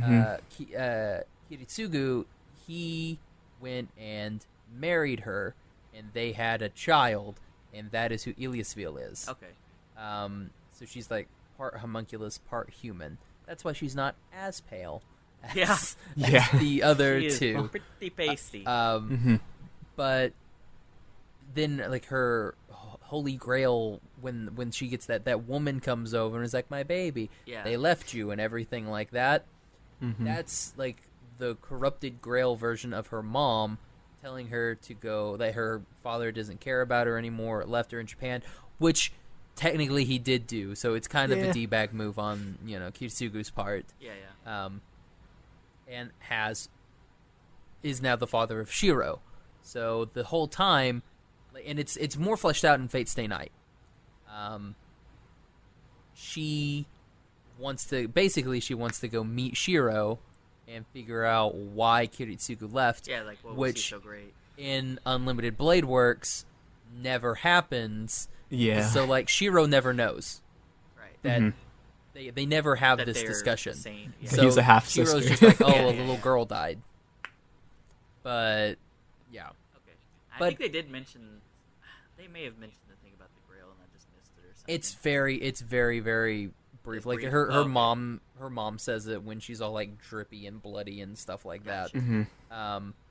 But like in Fate Stay Night, spoilers for when we get to it. In Fate Stay Night, Ilyasville doesn't die. Yeah, she lives throughout the whole thing, and her and Shiro have a nice little heart to heart about Their background. And their stuff. background That's cool. in a park. And it's really kind of nice. And so he's like, now I have to be big brother Shiro. Yep. Well, it's cool to see that there's that connection with the characters and they actually explore that and kind of develop the characters in that way. But yeah, it was. I did comprehend that it was like she was more like a made for a purpose type of thing. Yeah. I got mixed up. That it's like I think she just ended up being a real BA master. So I was like, I thought that was like her purpose. But yeah, that makes sense. The whole thing with like the Grail and everything. Yeah, so it's one of those where it's like, yeah, without watching Zero, Yeah. it doesn't make a lot of Yeah, sense. it's not super hard to follow though, but Oh yeah. I think they do a it great just gives job. you more of that backstory. yeah. And then like, it makes you feel more for the characters because like when you can see, especially Reen, like that's why I love Reen so much is because she is a big part of Fate Zero. She's a little girl running around in the Grail War, As is you her know, father. with her classmates back and trying to find out what happened to Sakura. Yeah. So that there's a whole bit with her in Fate Zero, and then when you see everything that she went through in Fate Zero and what happened, and then you see her progression, that's why you feel for her a little bit more in Unlimited that's true, Blade 'cause Works. you have that built-in experience with her. and you're Exactly. like, okay, you kind of see the progression of her character. Yep. That makes sense. I mean, that's why that's what that's a key of like good storytelling is like you kind of introduce this character. They're there and they're being developed, but then they really come to their own like later, especially in another series. Like, yeah, I think you're definitely onto something there because it's like, okay, you start to really care about them. Whenever they do something sick, they're like, right, man, Yeah. finally, like they're killing it. Mm-hmm. And it's weird because like in Fate Zero, they play it as this is a tournament and we won. It's a battle to the death. Like that's how they play it, and where it's like if we run into you, we're gonna kill you. In Unlimited Blade Works, it's like they had Heracles on the ropes, like Archer with his stuff, Saber over here, and Ilias was like, "All right, we're done playing. Bye." Yeah. It's like, "I'll see you tomorrow," type thing, and you're like, "Oh, okay, bye." So, because there's another thing to go with that. Like Heracles, we never actually learn what his noble phantasm is in Unlimited Blade Works. Because in Stay Night, they more focus on like Heracles plays a much bigger part and is much more of a villain there. Like his whole noble phantasm is that he has 9 lives, and that you have to kill him 9 times. So, like, I guess in that opening scene, that opening fight with him, Archer got 1 or 2 of his lives with that one shot, and Iliasville might have been like, "Oh shoot, we've already lost 2." Yeah. Which Let's again, get out of here. unfortunately in Blade Works you don't figure out because it's not. It says, there's a part where Gilgamesh is taking him out, and he's like counting. He's like, "There's 12 labors." He's like, "I got to kill you 12 times." He's like, He's like, "That's 11. One more and you should be done." So at that point, I was like, "Oh, I guess that makes sense," because it was he talked about how Heracles had the 12 labors, and so there is a part where he's like, "Okay, I guess I got to kill you 12 times." I forgot about that. Perfect. Yeah. Okay, I forgot about that. That's good then that they put that in there. Yeah, he mentions it, and so, but up to that point, you're kind of like, okay, I guess his what is it, the Noble Phantasm. Notable Phantasm is like being able to come back to life, but you don't ever think of it being as like a finite number.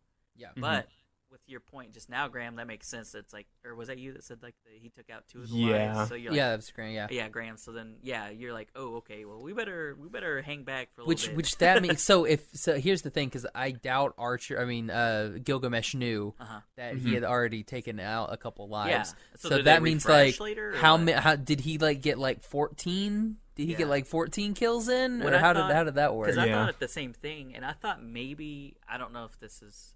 I don't know how it works, but I was wondering if maybe it refreshes by the day or something. Like you have to kill him 12 times that day. Well, you do get your Noble Phantasm back after like 48 hours. So there had been a little bit of time between that first fight and that the last very fight. well. Dude, that's dope. Then so like you get like 12 lives. That's pretty sick. And then that's why 24 hours later, you get another 12 lives. I mean, it will refresh like your 12 lives. Yeah, if you've been taken down to 8 within like the refresh. That's like super D&D rules. Like you get all your spells and everything back after you finish a long rest. No, and that's. That must be why it's so hard to kill. But that's also a testament to Gilgamesh, like to realize that you're like, oh, okay, let me just. That's no problem. I'll just use my crazy like power to just kill you 12 times. Yeah, like no problem. And that's also like speaking of how brutal Gilgamesh kills like Heracles. Gilgamesh looking at Heracles saying, "Hey, I know you. You're the hero of the Greeks. Like you are notable. You are worthy of being absolutely slaughtered by me. I'm gonna go all out and not hold things back." Yeah. And you see how brutal he can be. Oh yeah, that's true. And then especially after that, whenever he it's brutal whenever he like kills Ilya too. It's like he like slashes her eyes and then that's like, the thing that's like ooh. Yeah, and then rips out her heart. I was like, God dang. Before we get to Iliasville dying, we have to kill Ryder first. Yeah. So, Ryder, we hardly knew ye. Which is one of those where like you find out that I guess in this one Shinji is Ryder's master. Yes. Which is not the case anywhere else. Oh, it's just like a one-off thing. Sakura is Ryder's master. Yeah. And Shinji's just there. He's just like a face. He's taking up real estate. Pretty much. But yeah, and it's one of those where they go. They've met Castor at this point because Shiro's been like thread choked to go to Ryudo Temple. We meet Todd Habercorn, who's a samurai, but not like a real samurai. Yep. You know, he's like taking he took like the name of assassin. Batosai. So he learned the technique. yeah, it's like I knew how to do the technique, so the girl was like, "All right, you're good all right." enough. He's like the great value. Yeah, You're close enough. It's weird because like Ryder's the only servant that gets killed by a human. Because I mean, yeah, because and he like snaps her neck and like breaks all over like her limbs, like kills her in a not fun way, you know. And it's like, bro, that seems that seems like a lot. Yeah, it's rough. It's rough. Yeah, not a whole lot of love for Ryder in this one, I guess. Yeah, no. Ryder getting no love. Unlike Fate Zero, when Ryder's one of the coolest, one of the best. Different Ryder, because in that Ryder is Alexander the Great, Iskandar. Oh, okay, that's yeah. So, and his Noble Phantasm is probably my favorite Noble Phantasm. So cool. what is it? He creates a what's it called? It's a reality marble. A reality marble. Okay. Every soldier, like, Shiro, yes, every soldier that ever fought with him joins him on like a giant battlefield, and they just all charge. Yeah. It's so cool. Yeah, that's too much. Yeah, it's so cool. So like you see like all of these dudes like in different eras of, you know, armor and clothing and stuff like they're like, all right, let's go, and they just go with him. Ride or die, man. It's basically ride or die, and he did die. Wow, really? That's yeah. crazy. Yeah. Conveniently, he did unfortunately go. His master did live, though. Unlike most everybody else in Fate Zero. It's just him and Kiritsugu. They're the only two that live, right? Yes. Yeah, everybody else dies. Kirei also lives. Oh, yeah, Kirei. Yeah, from the Holy Grail War 10 years ago, yeah. Dang. Yeah. It's a sad day. I mean, and that was another thing. They do a lot of like callbacks to those. Yes. Like there'll be servants will be like, "It's been 10 years, hasn't it?" It's like, okay, we get it. It was 10 years ago. Like, yeah. Well, it's also funny. Speaking of Ryder's Master, we actually see him at the very end of the series, which at the someone clock tower. would know if they watched the epilogue. Poor Ryder dies. Then I mean we have a lot of exposition that happens. But first before we go to Heracles, we have to go on a date. Oh, true. That's a great episode. Oh my god, love that episode. we go on a nice date, mainly because Saber is so cute in that episode. yeah. Where she's like, oh my gosh, like everything, she's like a little kid. it's a stuffed lion. It's like, it's a stuffed lion. There's like, she's looking at like glasses and stuff. The She batting gets cage. the little fish. The sandwiches. Oh my Sandwich god. thing, and she's like, do I bite the head? Do I bite the tail? She's like looking at it like, I don't know where to attack this thing from. Oh, It is She's a just funny, eating sandwiches. This is a cool episode because you're like, this crazy stuff's going on. It's like, let's just go hang out. yep. Yeah. You're like, what? Yeah. Okay, like that's cool, I guess. Gotta unwind sometimes. Like it starts with that episode starts with like Shiro being like, man, she took all the bread. And I like how his thought was like, man, I thought you got hungry in the middle of the night and ate like a whole loaf of bread, like girls do. And, yeah. Yep. I love him. He's so clueless, but it's great. And I'm like, Rin will let him know that it's like the things you say. Yeah, it's great. Bless his heart, right? As we say in the South. Yeah, here. exactly. Bless his heart. Yeah, that episode is one of my favorites. I really, really like it. I just thought it was always so funny that it's like Yeah. this crazy war is going on, but let's just go hang out. Yeah, it's like, we're going to go on a date. And he's like, okay, fine, we're going on a date. What? You know, like those. It gets super tropey. Yeah, I was going to say, just in case you forgot. Oh, yeah, it's so good. And then, like, it starts off as a nice, fun, lighthearted episode. Then at the end, we find out that Castor has captured Taiga. Tote's gonna kill her. Mm-hmm. And it's like, Shiro has to give up Saber. That's pretty intense. And then, then Saber almost kills them. Is that the end of season 1? That's the end of season 1, yeah.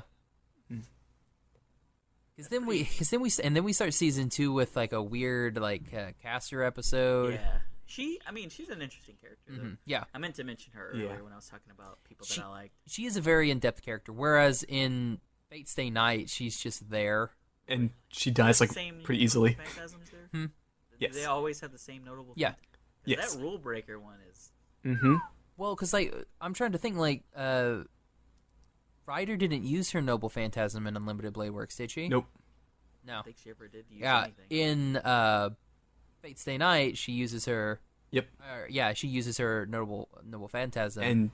And Castor does not use hers in Fate Stay Night.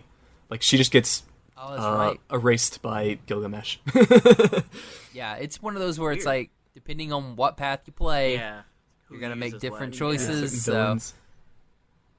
Yeah, It's not fun for her. Yeah, I do. I mean, the exposition episodes are kind of interesting to me, just from not knowing really a whole lot about like the servants and stuff. Kind of hearing the backstory is fun to me. I think. And it makes you hate the magicians, because like this guy's like, like we found that this is the most efficient way. She's like, actually, let me show you something. It's like, we take these kids. Don't worry, we're not gonna take the kids from from Japan. We're gonna get them from the surrounding areas. He's like material, like he like dehumanizes it. Yeah, he's like, we take the. I wish I could say remember what word he says, but it's like materials or something. Like that. He calls them. Yeah, he does not refer to them as humans. And she lets them go, which is nice. I love the joint down. I love when she like throws him into his like weird like delusion, and he's like running around this like maze. Yeah, and like it keeps seeing like different versions of like her throughout history and everything that's going on. He's like, and like freaks out, and then he's like, I'm warm, and then you pan out and he's on fire. Yeah, and he like collapses, and you're like, oh Jeebus. And that was baller too, because she like she had him like use up his two used all of his command spells. His commands. Yeah. And then it's funny, like interesting that she has him do that, and she's like, no, I used the rule breaker on me or whatever. Mm-hmm. It was like, dude, that's intense. Yeah. It's so good. It's clever like, girl. Just like how smart she is. She's like, that was smart. It's like, your command still would have worked, but you know, and then once you learn, command seals don't work you're now. Like, dang. Yeah. Yeah. It's so like you said, that's so baller, man. She's just like, no, I can't. You can't touch me right now. And just even that like name drop that Castor is Medea from like Greek mythology. It's just another moment of like, oh no, you poor soul. Oh no. When I was like looking it up to try to like make sure I had everyone like straight, like with who they were and stuff, I was like, she's Medea? Yeah. She's Tyler Perry? She's Tyler Perry. Yeah. See, and that's like one of the cool things too. Like when I when I watched the series, I went on YouTube because I'm like, I want to dig, a little bit deeper on these people. And then you get in this like historical rabbit hole of like all the stuff that they did, and you're like, I didn't know I was in world history here. Yeah, it's super good. Like I love it. That's why I love it, because I mean, like I love history. It's like getting to read all this stuff too, and then be like, all of these cool historical figures and are now and figures in mythology are now on the screen, and they have cool. One of them's a girl, and it's crazy, and you don't even expect it. Well, yeah, when I was like, because at the end it's like you realize that it's Excalibur, the sword, and I was like, well, that makes sense why. That's a pretty identifiable sword. Yeah. Like if you knew if it was what Excalibur looked like. Well, it's one of those weird okay, I things guess too, she's like King Arthur. like he calls her. Somebody calls her. I think it's Gilgamesh. He calls her like the King of Kings, and I'm like, Jesus. Like, Yeah. it's like they didn't go that crazy. Yeah. But they were like Arthur You though. think Jesus would be OP if he was ever a servant? He would be caster. Yeah. Oh yeah, that's true. Yeah, he'd be totally like magician and be like water into wine. He's just running across lakes and stuff. He wouldn't be able to Wait. catch. Oh, he could She's be the- Ryder. She's the king of knights. Oh, Yeah, you're right. Maybe Gilgamesh King is of Knights. The king of heroes. Is there a king of kings? Probably not the king of. Yeah, he's more of the King of Kings. Who, Jesus? Gilgamesh. Oh, sorry. Well, he's the king of I was getting heroes. those mixed up. He's like the king. He's like Elvis. Yeah. What were we talking about? Oh yeah, so I guess yeah. So Yeah, the first beginning Storey. of season 2. Yep. Caster now has Saber. Mm-hmm. So our wonderful duo of Rin and Shiro. What's their ship name? Riro? Riro. Sheen? Sheen. I like Sheen. Gene. So Sheen. Ultra Lord. I was just thinking that. Yeah. There we go. So Sheen goes and they're like, you know what?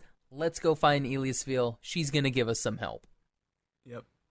And obviously, Rin and Eliasville do not like each other, and Rin gets like shocked on her She butt. has all those traps. Yeah, That's like pretty I've funny. got to slap, and like Ilia's like, hee, this is so much fun. Yeah. I just like I love her sitting like looking through Watching her it. little crystal ball, and it's like, It's like I should make the traps harder. It's like maybe we just like don't release all the traps. Maybe we don't release the wolves. Yeah. You know? Release the hounds. So they're like, okay, yeah, we'll go. And then Shinji Mato falls from the sky. And then we have wonderful Gilgamesh show up. Yay. Dude is crazy. Yeah, That dude and is then he intense. kills those poor homunculuses. Oh, yeah. Homunculi. They got all skewered, though. I was like, man, this Yeah. guy is no joke. Gets her head cut off right in front of Ilya, and I was like, Dude, brutal. I mean, it's... Yeah, it's very brutal. Yeah. Like, it's like, when you get into Fate Apocrypha, if you get into Fate Apocrypha, the opening of that is super brutal. Like, Yeah. it's like people dying, like, in the first, like, Homunculuses and skeletons. Oh boy. yeah, it's just homunculuses and skeletons, and, like, all the homunculuses are just dying. Dang. Yeah. And, like, nobody cares because they're homunculuses. Yeah, they don't feel so, like, everybody's, like, all these magicians. and Shown everything- to our cares for whatever reason. She does. But, like, everybody else is just like, yeah, kill them. Who cares? They're homunculuses. Which, to a homunculus, I mean, they're willing to give themselves up. Yeah, yeah. But to Ilya, they're like, no, these are mine. Like, Trying to you just fulfill the destroyed my purpose. things. They're her Mr. Meeseeks. Yeah, very Yeah. much. And yeah, and then we have a really cool fight between Gilgamesh. I want to call him Archer again. Gilgamesh and Berserker. Yeah, that fight was intense. And then it gets brutal. Oh, yeah. We Yeah. touched on a little bit earlier, but Mhm. I just got excited about that because that's probably one of the craziest fights. Yeah. Oh yeah. It's also like, to me, it's the saddest death Oh, yeah. of all of them. Because I mean, like when somebody dies, it is kind of sad. Like when Castor dies, Yeah. you're like, oh, poor elf girl died. Yeah. Which we'll get to in a sec. It's like, oh, that's kind of sad. But then when she dies, because like you Talking said, about like Ilya? she gets the slash across Yeah. her, so she's blind when She's she like, I dies, can't which see. is I great. was like, oh. Oh yeah. Gets a Yeah. stabby stab, and then is holding. It's like, I want to touch Berserker, and like Yeah. touches Berserker, and then Berserker does his last like heroic. I'm gonna get Gilgamesh. Yeah. Um, He would have got him, too. Would've gotten him. reacted and, like, had 3, like, swords come through him real quick. like he but almost got him. It's like, he would have been got good. him. Yeah, that was intense. But then Ilya, she's like touching the rock, Yeah. and she's like, "Oh, Berserker's still with me," and I'm like, that "Oh, was it's so sad. That was sad. It's so sad." sad. I did like that line that Gilgamesh had, though. He was like, "You're continuing to surpass your own legend." Talking about Berserker, I was like, "Dude, that's Mhm. baller." Like, Yeah, so Like sick. so I mean, like Gilgamesh does have respect for people. Yeah. Yep. So it's like there was a respect there. I think that's maybe Because like what building Graham in some touched of it. on, Exactly. like it's like he's fighting the hero of the Greeks. Yeah. Yes. Yeah. And I Huge think that is a name. good exposition because, like, you see that he has like that respect for people that he deems worthy. Mm-hmm. Like Saber, he And then does he deem starts seeing- Saber worthy. Yeah, and he starts seeing other people that he calls mongrel. So, Yep. Everybody else is a Mongol. but that's like his, that's like the threshold for them, for him. Mhm. You're like, okay, that's like the way that guy thinks, and so that's kind of like, the way his character goes, and so that's kind of where he gets that hubris from. You Yeah. know what I mean? Because he's so cocky, and it ends up leading to his downfall. Mm-hmm.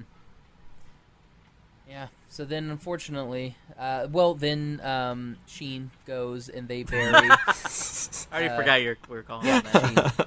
Sheen. I don't know. Riru sounds really good too. Yeah, Like Riru. either one. Rero. Sheen, I was like, was Charlie Sheen there? Yeah, Charlie Sheen. High on tiger blood and everything. Yep. Goes out and they bury Ilya, which is nice. Yeah. Mm-hmm. I guess they didn't get to the two homunculus that are upstairs. Probably didn't Yeah. know about them. They're just No homunculus. worries. Buried them, or buried Ilya, and then they're like, okay, let's go get us a caster now. Yeah, and then everything goes bad for poor Shiro. Because Yeah. Rin basically is like, we're done. No more. I'm breaking up with you. No. I gotta go do my thing. Let You're me gonna figure get in the me way. out. Yeah. Not you, it's me. Yeah. Yeah. And then everything goes according to Rin's plan. She's like, good. It's me and Archer against the world. Mm-hmm. And then, like, every time I watch it, I go back to, did you see Serenity, Yeah. Graham? No, I didn't.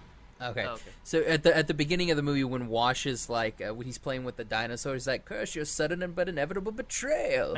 Yeah. I automatically go there. I'm just like, yeah. At that part, I was like, okay, like this is because I don't have that expectation of something like that coming up. But then when it happens, you're like, oh, like how did I not see this coming?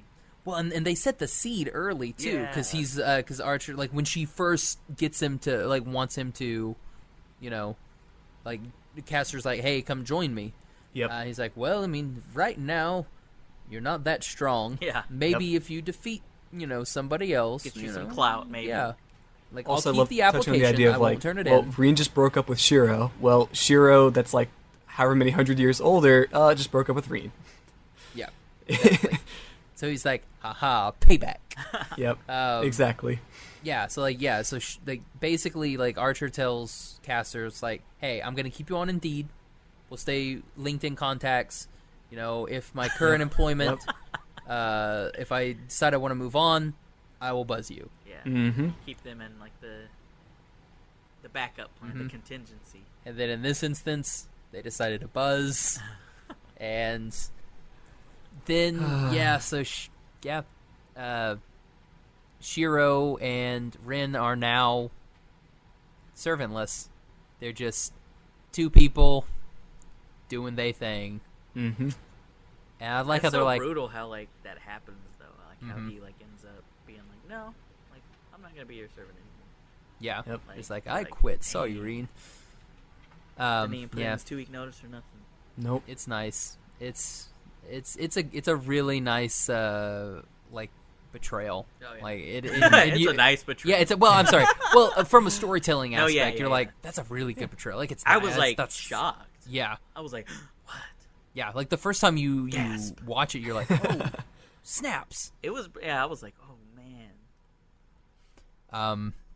And then we go over. So, Sheen are by themselves. No servants. Then wonderful Lancer comes up and he's like, "Hey guys, I'm here. I'll help you." Yay. And that's when Shiro's like he's like, That part is so funny. Shiro's like, Yep. "You can help us, but you don't get to flirt with you Yeah, can't like, have what if there's Tosaka." one? And Tosaka's like, Could "What?" you be more obvious? Like, so he's like, what? I'm sorry, what now? He's like, oh, I get it, little missy. You got a good guy here. Yeah. I love Tony Oliver in that role as Lancer. Like, I He's just love great. his voice in that. He's also that the was director, funny. which is Oh, interesting. really? Mm-hmm. He I directed the didn't whole know thing. Sorry, what now? He was the director as well as the voice of Lancer. Yeah, That's crazy. yeah, he was. It was really good. When he first shows up, when Lancer first shows up, and Sheen are like arguing amongst themselves, that cracked me up too. Yeah. I love it. It's like, quick, Rin, I'll hold him off. You run. And she's like, no, I'll hold him off and you run. It's like, well, what are you talking about? Like, I will hold him That off. I part will be the cracked me chivalrous man, and I will do it. I'm Fate Stay Night Shiro right now. I'm not Unlimited Blade Works. I'm gonna do the nice things. You're like, Yep. you ain't got no magic. And I love how they turn on each other. I know they're like She's facing each she other. like points her gun at him. She's like, I will kill you right now, Shiro. You get out of here. And then Lancer's just like dying laughing, like, what the heck are you guys doing? It's like, guys, I'm here. But yeah, that did crack me up because I was like, what's the one thing he's gonna say? And he's like, yeah, don't flirt with her. Mm-hmm. Dude's like, okay. But it's like, could it be more obvious that? Yeah, they, she's like, they're you're trying such to an get together? idiot, Shiro. Oh, but before that, like Stop. when they first when they have that moment, the two of them, when she it's like, don't turn around. Like, we're not gonna, we're just gonna, we're gonna be Wait. back to back. When does he drop the whole "I like you"? That was them when they're on the rock. Yeah. Okay. Because then he's like, yeah, I always liked you or whatever. Yep. Like, why would you say that? Because it's anime. Yeah, because anime. Yeah. Because tropes. Yep. Good old. Yep.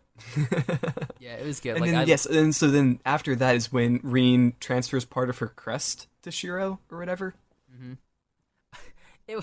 That's such a good scene too. Yes. It's just like, all right, like, I'm embarrassed. Well, I mean, they have to get. That's after they get Archer back. Okay. Is that Okay. after that? Yeah, they get Archer back. Okay. After After he double crosses the double crossers. Okay. I'm because getting my that's timeline when mixed she up. can't. Because so they do the double. Like, so they go back and they beat up. Like, Cassidy, Shiro or- takes. I can't remember his name. Yeah, Teacher the bro. teacher dude. Yep. Takes teacher, takes sensei, and then Rin's like, I'm gonna fight Caster. Oh, the Kazuki, you mean? Is it the teacher? Whatever his name Yeah. is. The guy that's the teacher that Yeah. is actually Yeah.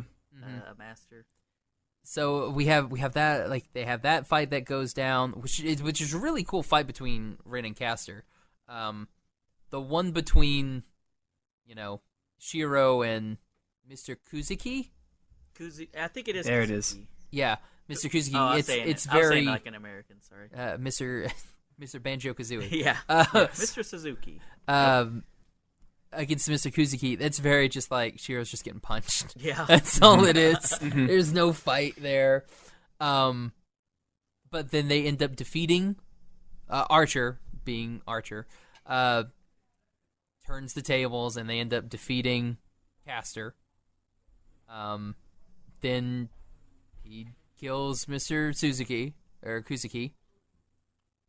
Then he's like, now I get to kill Shiro. Yeah. Fun time for Archer. That's my thing. That's my thing that I've always wanted. Like, what? Then they go into his reality marble. He does the Unlimited Blade Works, and they do that whole Yes. thing.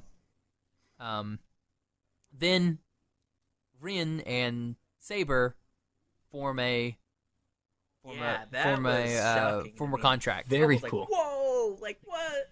When she's like in the swords or whatever, like Mhm. stuck in the swords.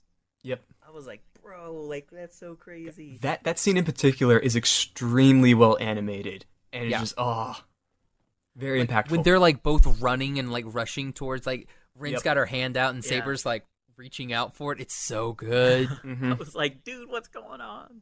Mm-hmm. And then when they shake hands, and then like Saber kind of goes like Super Saiyan for, like, she gets like Kaioken times 2, and she's like, Yes. whoa, and she's like, Well, it's Yeah, funny sure. actually. Well, so like speaking of that, like the moment where whatever Reen and Saber make a contract, yeah, you see Saber almost kind of looks stronger because like she's actually binding or making a contract with a true mage. She's with Yeah. Reen now instead of Shiro. I think you're right. yeah. Well, yeah, she took a couple sensu beans, Exactly. and then she's like, poof, like, I feel great. Super Kamiguro just kind of put his hand on her head, just like, I've unlocked your potential now. I don't feel any different. It wasn't much. Potential. God. So next time on Dragon Ball Z, Yeah. Exactly. they go back to Shiro's house, and that's when Rin comes up with the idea, oh, I know, I will unlock Shiro. And then, like, that's what she discusses with Saber. It's like, hey, I can unlock it, but I'm not going to be able to supply you with mana anymore. Because I'm going to be splitting my mana, so you're going to kind of be high and dry a little bit. Yeah. Mm-hmm. And Shiro likes to waste mana like nobody's business. Oh, He boy. do. He's just like, With poof, this- poof, poof. Every time he The traces, sys- it's just the like ching, ching, ching. double swords thing. Yeah. Like, come on. Yep. It's like, bro, just get one big sword. Like, Yeah. you keep doing two for the price of one, man. But that whole yin yang thing, pretty cool. Yeah, it is pretty dope. Those swords are cool. Those are, yeah. So I love how. So then they go in to do it, and so Rin explains everything. He's like, "But first, you need to take off your clothes." And she's like, "I'm sorry, I need to do what now?" Yep. He's Yep, like, "Is of my course. shirt okay?" And she's like, "Yeah, stupid." And I'm like, "You did tell him to take his clothes Yeah, off, man." what it means. Yeah. He should have just gone with it. Trying to follow orders here.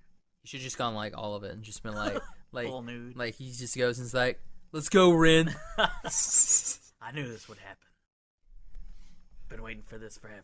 Yeah. Well, the visual novels. Well, Yeah, Whoa. visual novels and the light novels, you get a little bit different story Yeah. there. Fan service. I actually don't know how different those scenes are. I haven't gotten there yet. It's different in the epilogue. Okay. From what I've read, it's different in the epilogue. Oh Well, my god. Oh, there we go. To put it in Futurama terms, there's a bit of snoo-snoo. My Ooh. god. Anyway, what were we Okay. talking about? Death by Snooze Snooze. Death by snoo-snoo. Yep. So Zap Brannigan, Kif, and Fry, they're all locked in by these Amazonians. Broken pelvises. What happened to those guys? Oh god, I want to talk. I just want to do Zap Brannigan the whole time. Where were we? Literally. I actually forgot. Oh no, yeah. So we get the crest. he's- So we get the yeah. crest. Yeah, transferring the crest. Yeah. Which is a cool fish. Yes. Which is nice. Because why not? Yeah, cool green fish. I like a cool green fish tattoo. So then they're like, all right, now we're all ready. Everybody else is dead except Gilgamesh. Oh no, wait. Except Gilgamesh, and Lancer. Yes. But Lancer's being kind of quiet, so nobody knows what's going on with him. Yeah. So then Rin gets captured. Mm-hmm.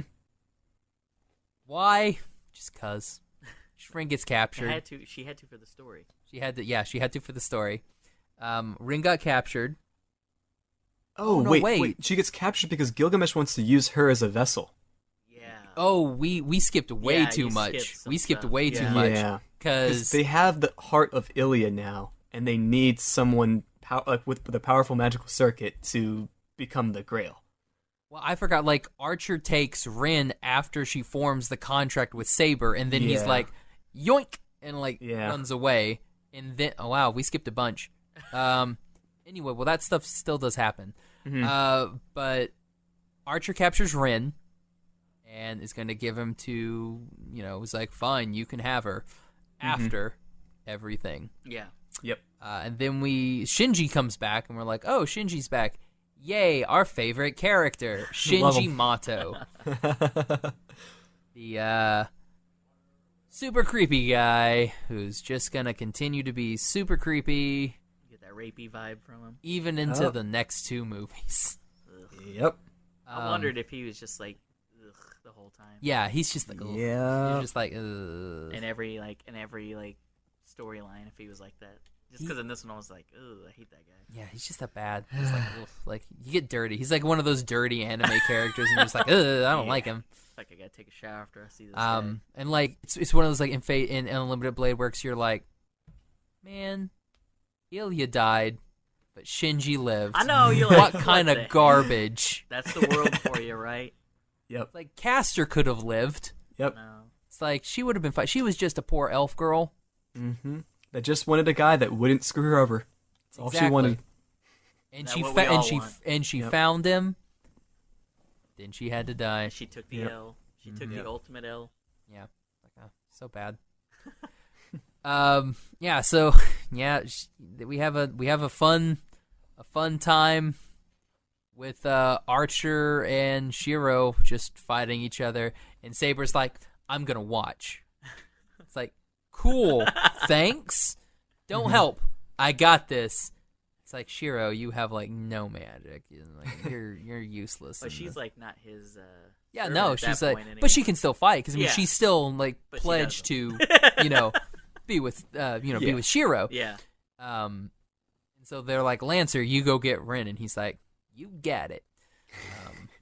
In the most Zap Brannigan-y way ever. It's like, I'm gonna go flirt with her. He is pretty great in this show, though. I have to. Yeah, he's great. He's a fantastic Lancer. Harp on him enough, just because I really didn't think I was gonna end up liking him much, and then he ended up being a pretty great character. So we have Lancer goes out, and Shinji's being super rapey with Rin. Touching her legs and such. He's like, ooh, Oh, I wonder boy. what's here. Yeah. And it's like, bad touch. It's a very bad touch. And I like the first time that we see him, it's like, Lancer comes up and like bats him. He's like, Puts him into oh, the I wall. forgot to say stop Yeah. before I hit. Oopsie. Yeah, it was bad. I love it though. That It's was so pretty good. funny. And then he like Shinji's knocked out, and then Kotomine comes, Yeah. and then it's like, Lancer, I order you by the 38,000 command seals I have on this right arm. Is it a tribal Yep. tattoo? it's, Yep. it's like Jason Momoa over here. What if Jason Momoa is really a master, and he's got like a bunch of servants? Whoa. Makes We you would think. never know. It's true. Makes- The makes Rock you too. think. The Rock. They're both priests. That is true. They could be. Um, Those guys look like servants more than anything. well, Yeah. yeah, The Rock is definitely a Freaking servant. big dudes, man. Now I want to make that. I want to cast that. Like I want to do a live action Fate. Like who's going to be cast as who? Justin Long as Gilgamesh. Oh my god. So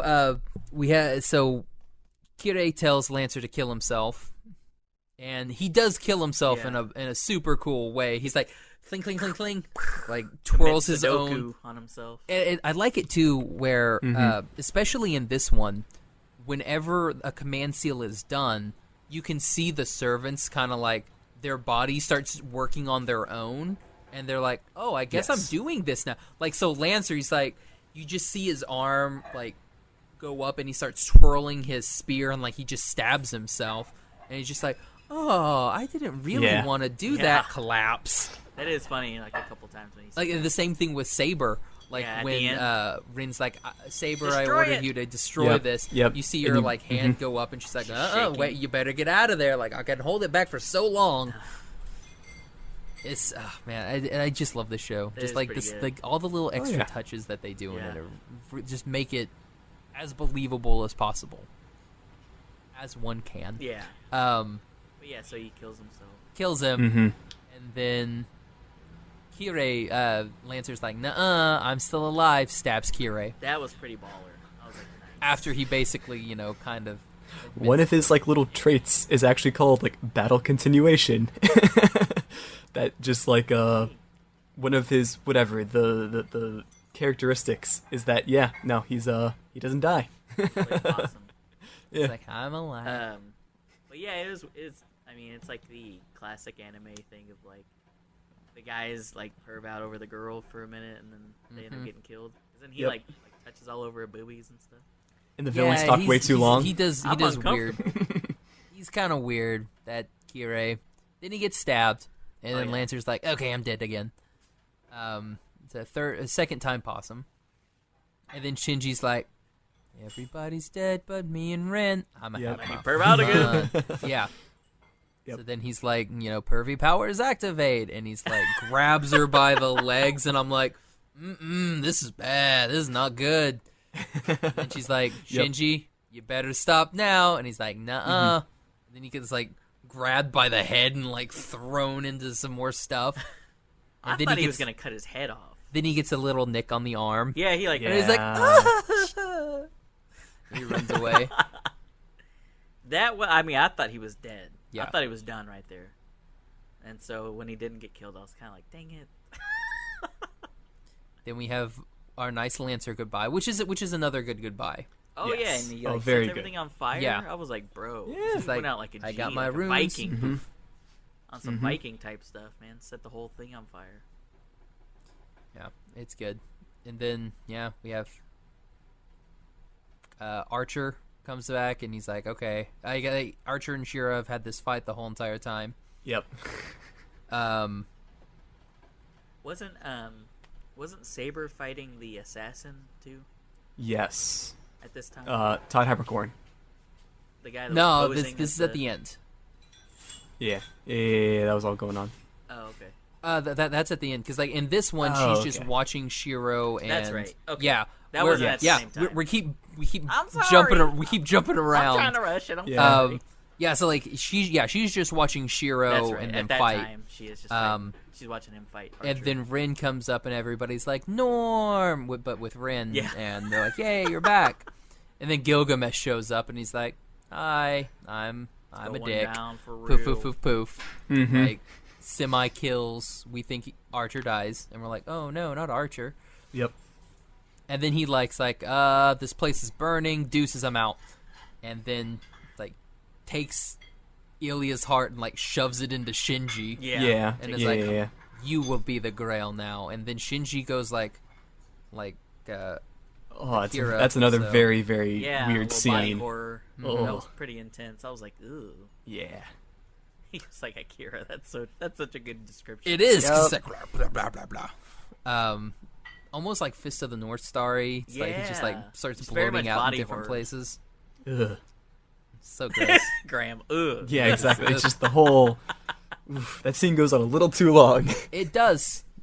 Yeah. Why are we all- letting this smolder so long? All Come the on, y'all. time, and okay, so then we go back home, and then we split our command seals, or Yeah. not our command seals. Then we, pass on our magic crests. Yes. Yeah. And then we get cool yeah. green fish, and then we show up at Ryudo Temple, and they're That's like, what "All it right." is.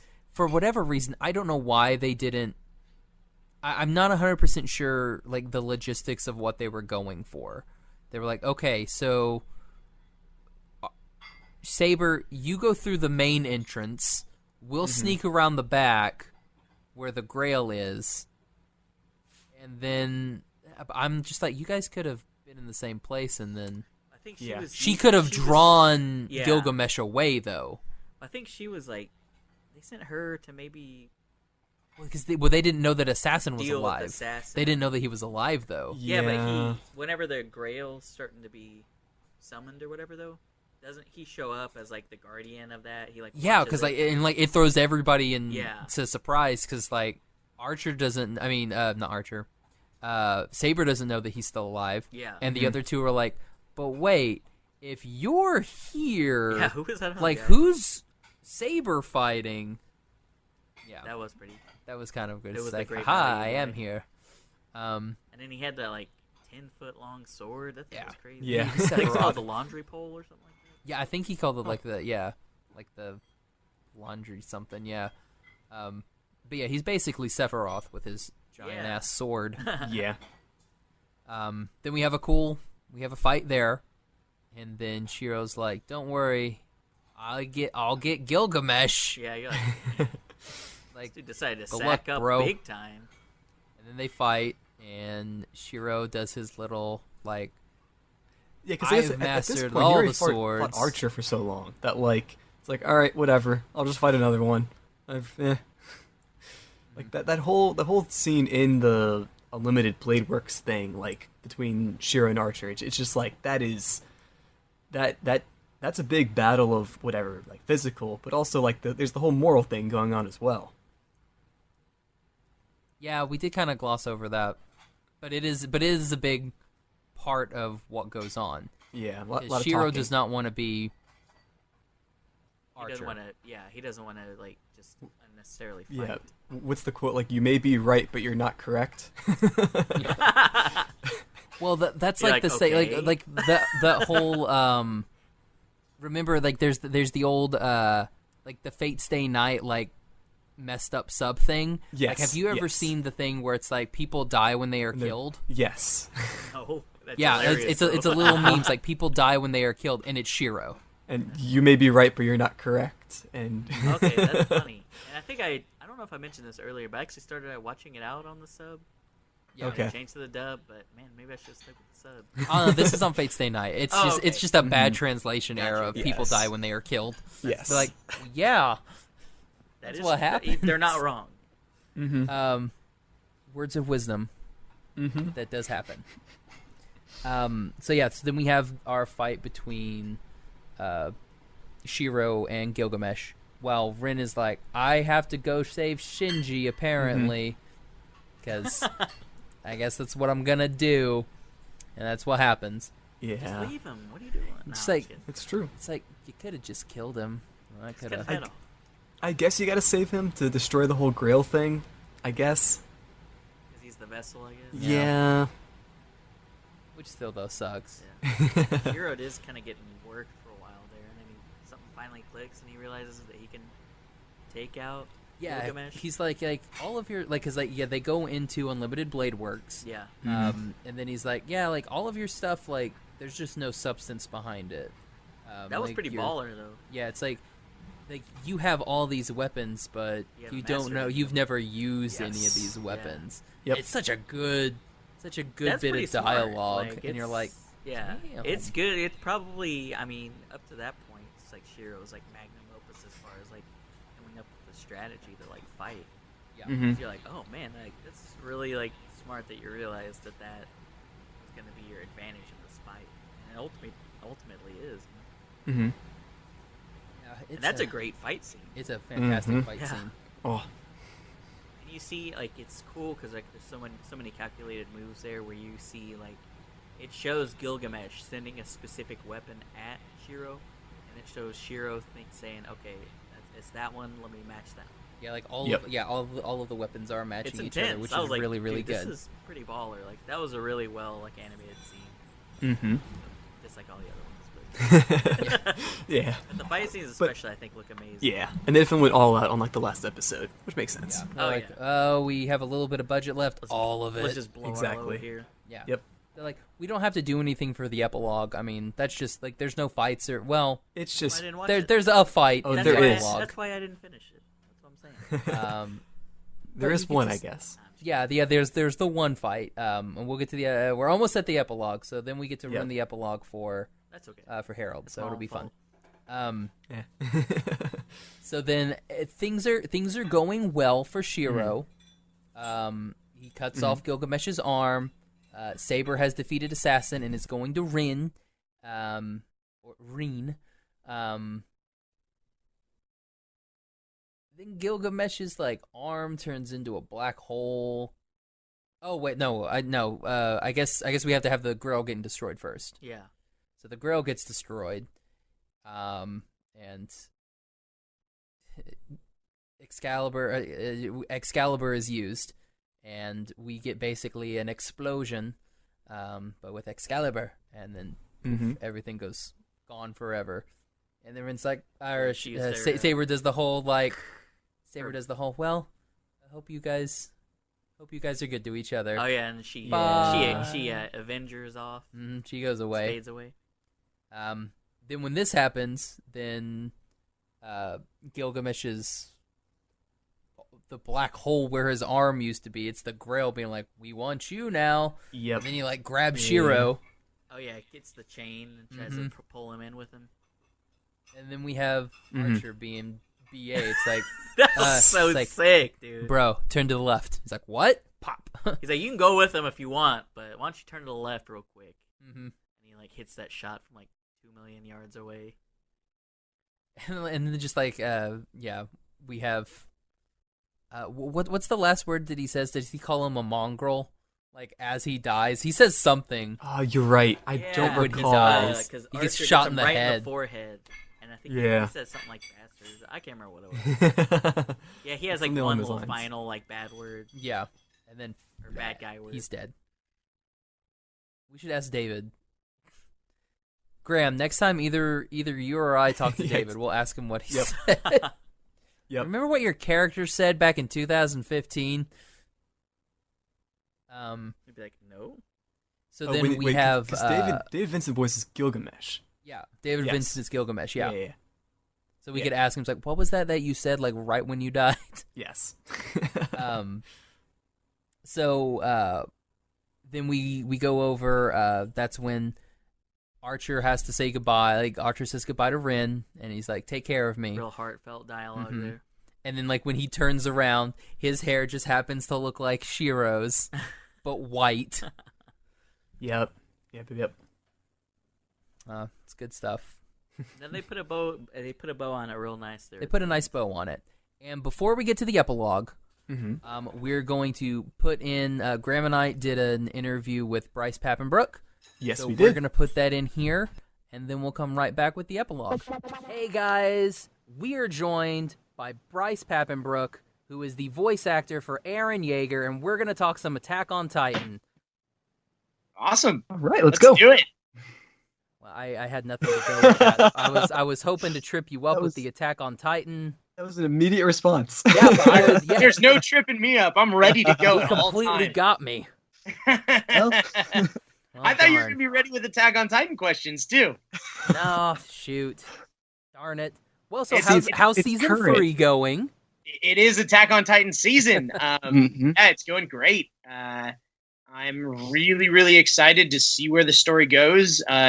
Have yet to be spoiled by everyone who's read ahead in the manga, so please don't spoil me if you've read ahead in the manga.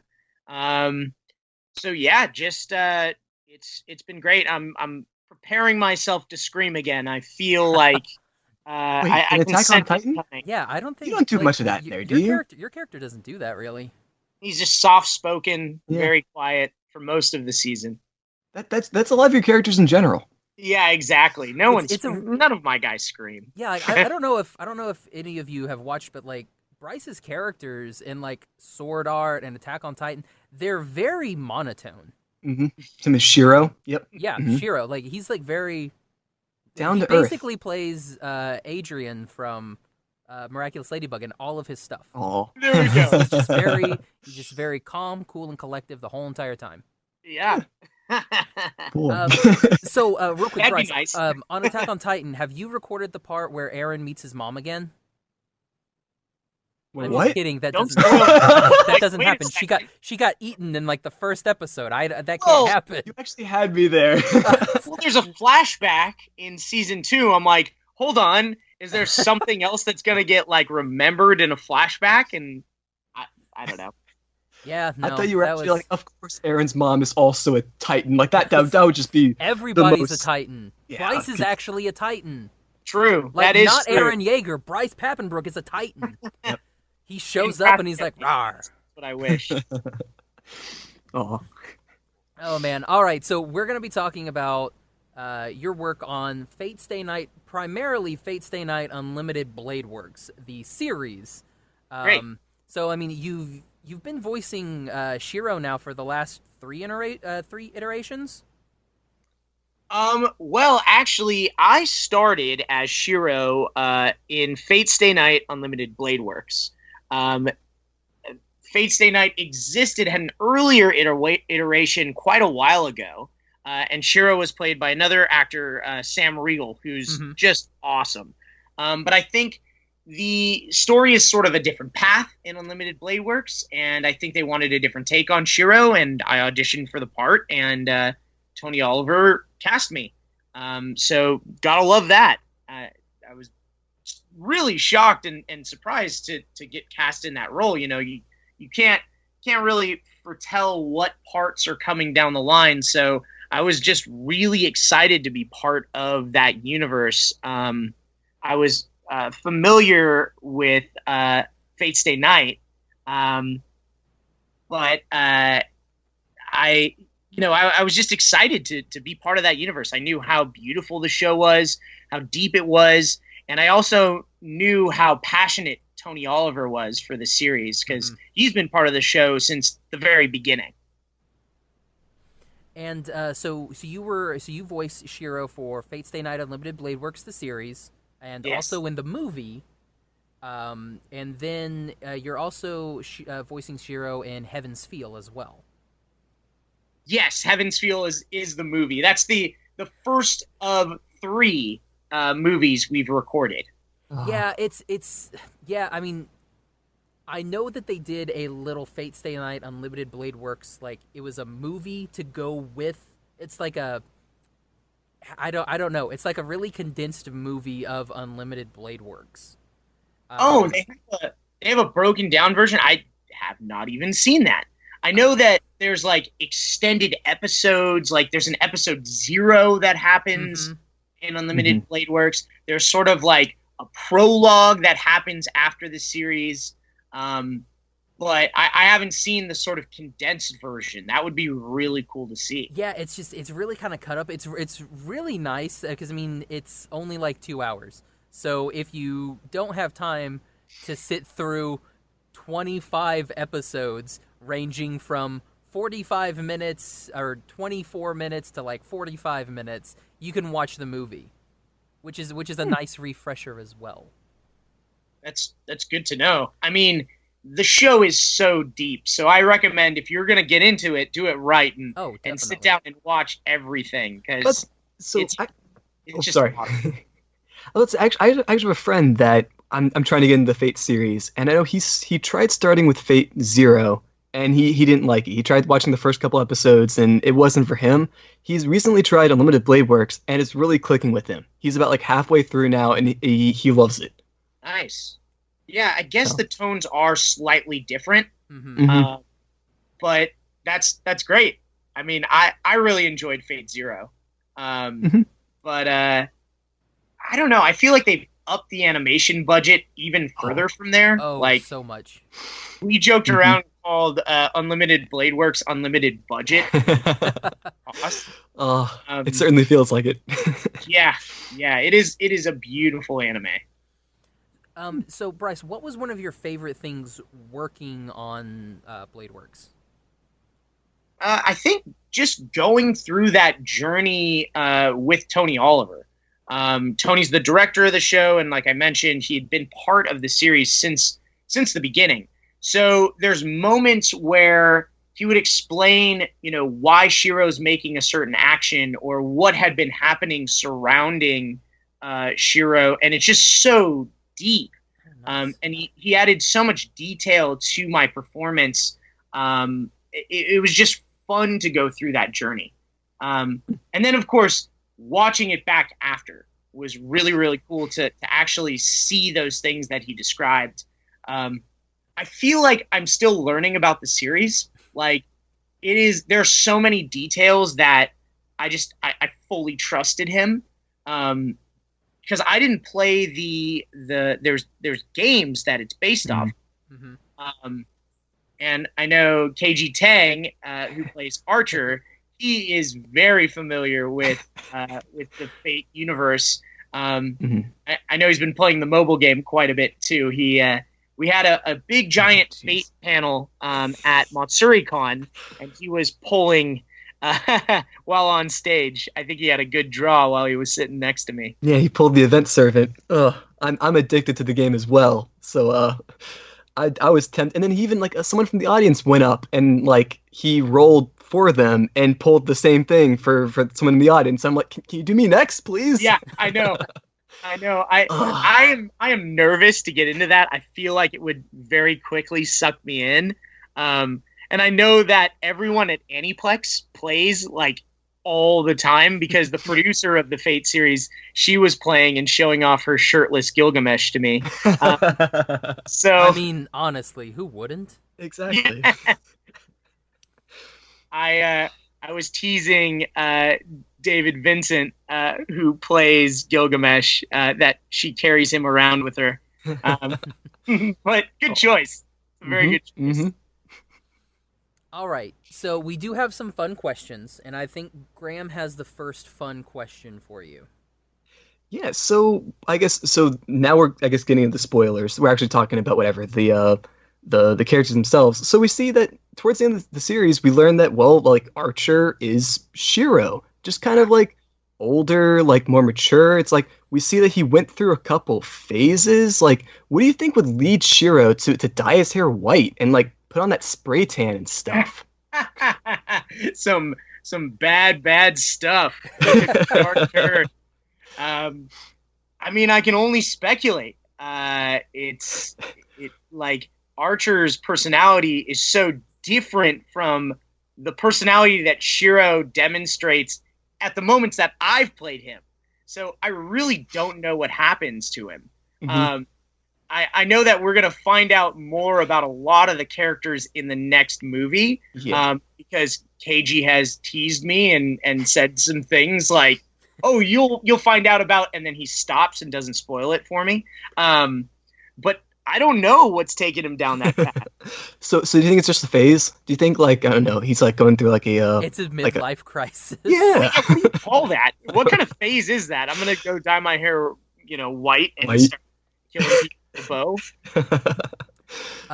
Another important question is, so in the epilogue, Rin and Shiro go off to England together. What did Shiro do with his dojo mansion house in Japan? True. I hope he kept it. These are the kind of things that I'm telling you, he has so much knowledge, and he knows how to. You should probably reach out and get him on here to give you all of the answers. He'll tell you all the history behind it. He'll tell you exactly what Shiro did with the house, who's living now. Well, because we're asking the real questions here. Yeah. Oh yeah. These are the pressing. We want to know the real questions. Now, one more, Bryce. In part 2 of Unlimited Blade Works, episode 4. I'm just kidding. I'm not gonna. I mean, you could ask me that, but I'll be like, hold on, let me go watch it real fast. Oh man, we wanted to ask you, fun questions like that, like you would get at a convention. We get questions like that all the time, and I try my best to answer them, but in all honesty, like, it's very hard to remember that stuff. One, because it's been a few years now since I worked on the show, but two, like, you're so focused on what's going on the screen and the emotions that you're supposed to feel as that character. Also, as Shiro, like, Tony really wanted me to play it real. Like, he wanted to feel what was coming through and what I'm more than just the words I'm saying, but the feelings behind those words. So I have to get myself into this, like, deep mindset, and those are definitely sessions where I'm like, what did I just go through? Like, what just happened? You must feel like you're possessed, like you stepped out of yourself and into, like, someone else. I just blacked out for a second, and then and then it's done. And that's why recently, when Heaven's Feel came out, and I got to sit down in the theater and watch it back, it was so interesting because I was like, wait a second, I said that? I know I talked a lot, but I don't remember saying that. So it was so cool being able to do that. What's that like sitting in a group watching Heaven's Feel with a bunch of other fans? Like, I've been in, like, screenings and everything like that, but I've never voiced a character on screen, and, like, watching everybody else react and watching it for the first time too. Like, what type of experience is that like? Incredible, especially when it's positive feedback, and people are reacting the way you hope they react. It was just really, really a fun experience. I love watching anime and stuff that I've worked on with a crowd of people. In fact, Graham and I just hung out at a hotel bar and watched Toonami with a bunch of other people. We finagled Toonami on a giant wall. Yeah, that was a whole process. it was some work, but they hooked us up. So, like, Toonami was literally projected on this giant wall at the hotel. So I saw your pictures. That was dope looking. And then, oh man, it was so cool. So people on 3 different floors could see it. And then the funny thing, though, is that in that actual episode, though, you had, like, what, 2 lines? Yeah, I didn't talk very much. I think Aaron, at the very, I'm going to try not to spoil anything. Mm-hmm. At the very beginning, he gets hit with a sleeping dart, and he just passes out. So my line is like, what? Ugh! And that's it. And he's gone for the whole episode. Well.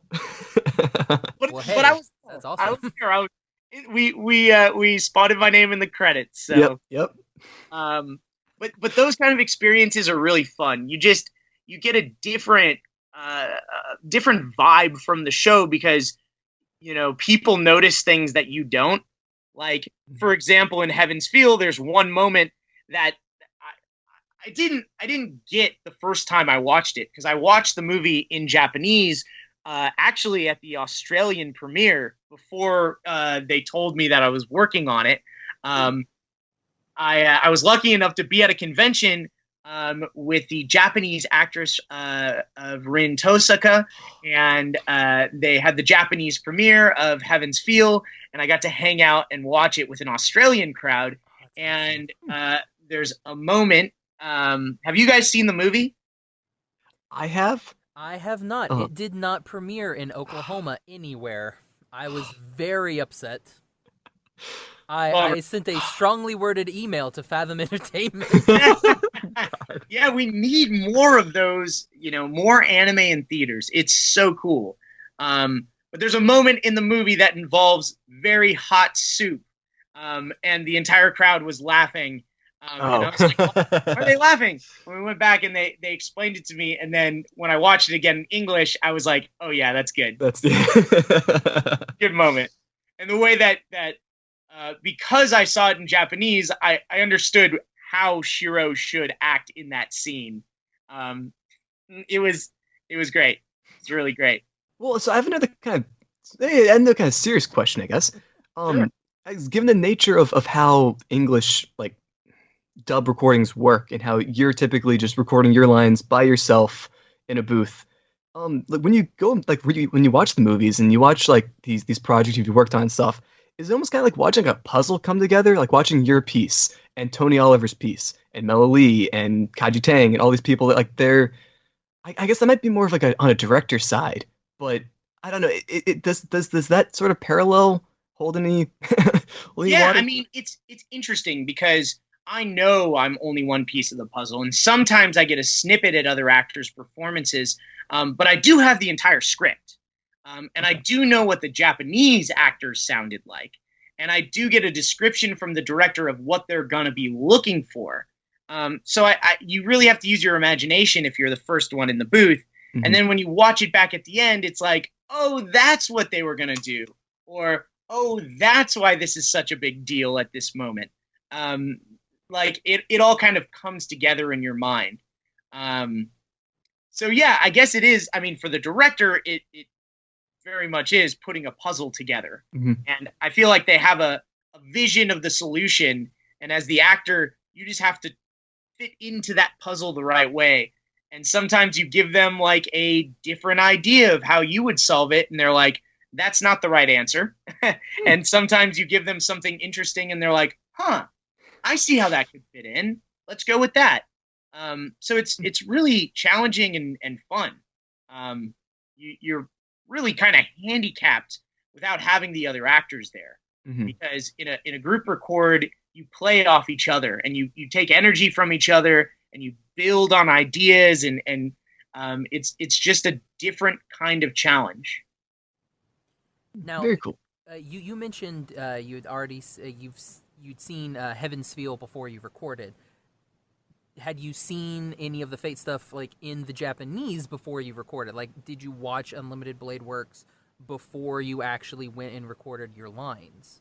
Yeah, actually, before I went and recorded, I binged all of Fate Zero, and then I watched all of Unlimited Blade Works. And it's amazing when you're able to do that, because then you kind of understand the arc of the show. It's not typically the case that you get to do that. Most of the time you go in and you're not really sure what character you're playing. You come in at episode 10. You don't know what's happened before. You don't know what happens after. And you just kind of go in blind and live in the moment. But kind of understanding the entire arc and starting to learn some of the history of that show from watching Fate Zero. I mean, even after watching it once, I didn't fully grasp everything that was happening. So I feel like even now I've gone through the shows a couple times and I still don't have all the details. That's why I say Keiji's your man. He's got it down. Okay, so now a couple fun questions. This may be fun. You're in the Holy Grail role, Grail War as Bryce. So you are Bryce. Okay. You get any servant you want. Who are you gonna choose? I mean, I think the right answer is Saber. So obviously, it was a trick question. So you ask. The strongest servant. Yeah, exactly. Graham. Well, so I'll stick to just I'm like KG, where like I'd be trying to draw servants from the games, from the other video games, from the other shows, whatever. If we're sticking just with Unlimited Blade Works, Archer's pretty cool. Like, I ain't gonna lie. Kind of a jerk, but he's he's got a fun little back and forth with Reen. And I think I think Archer would be a fun servant to sit down and have coffee with. See, I probably wouldn't you're not win. more concerned with winning. You're more concerned with the journey. Oh yeah, and then the Holy Grail War never turns out okay. So True. It's not gonna go well anyways. maybe winning isn't the best thing. Like I love Saber to death, especially in Unlimited Blade Works. 'Cause like there's that scene where they go, what is it? They Shiro and Rin go on that date, and Saber's kind of tagging along, and she's adorable in everything that she's doing. Mm-hmm. Like she's trying to try on glasses, looking at stuff, like everything. Eating sandwiches. Oh my gosh, she's so innocent, and I love it. But I think I'm gonna go with Archer too, just because he can't kill that dude. Yeah. You do have a point. Another this will be a stupid question. Just like all of my questions so far. But so Bryce, as the voice actor for Shiro, who would you prefer Shiro be with in the end? Oh man, this is gonna be the question that people hate you for. Yeah, that's why I asked it. I mean, there's one right answer. Question to answer. And actually, I was asked that same question at the most recent convention I was at with a bunch of the actors from the show. So I mean, Mela was there, so Kosaka, I think that's a good choice.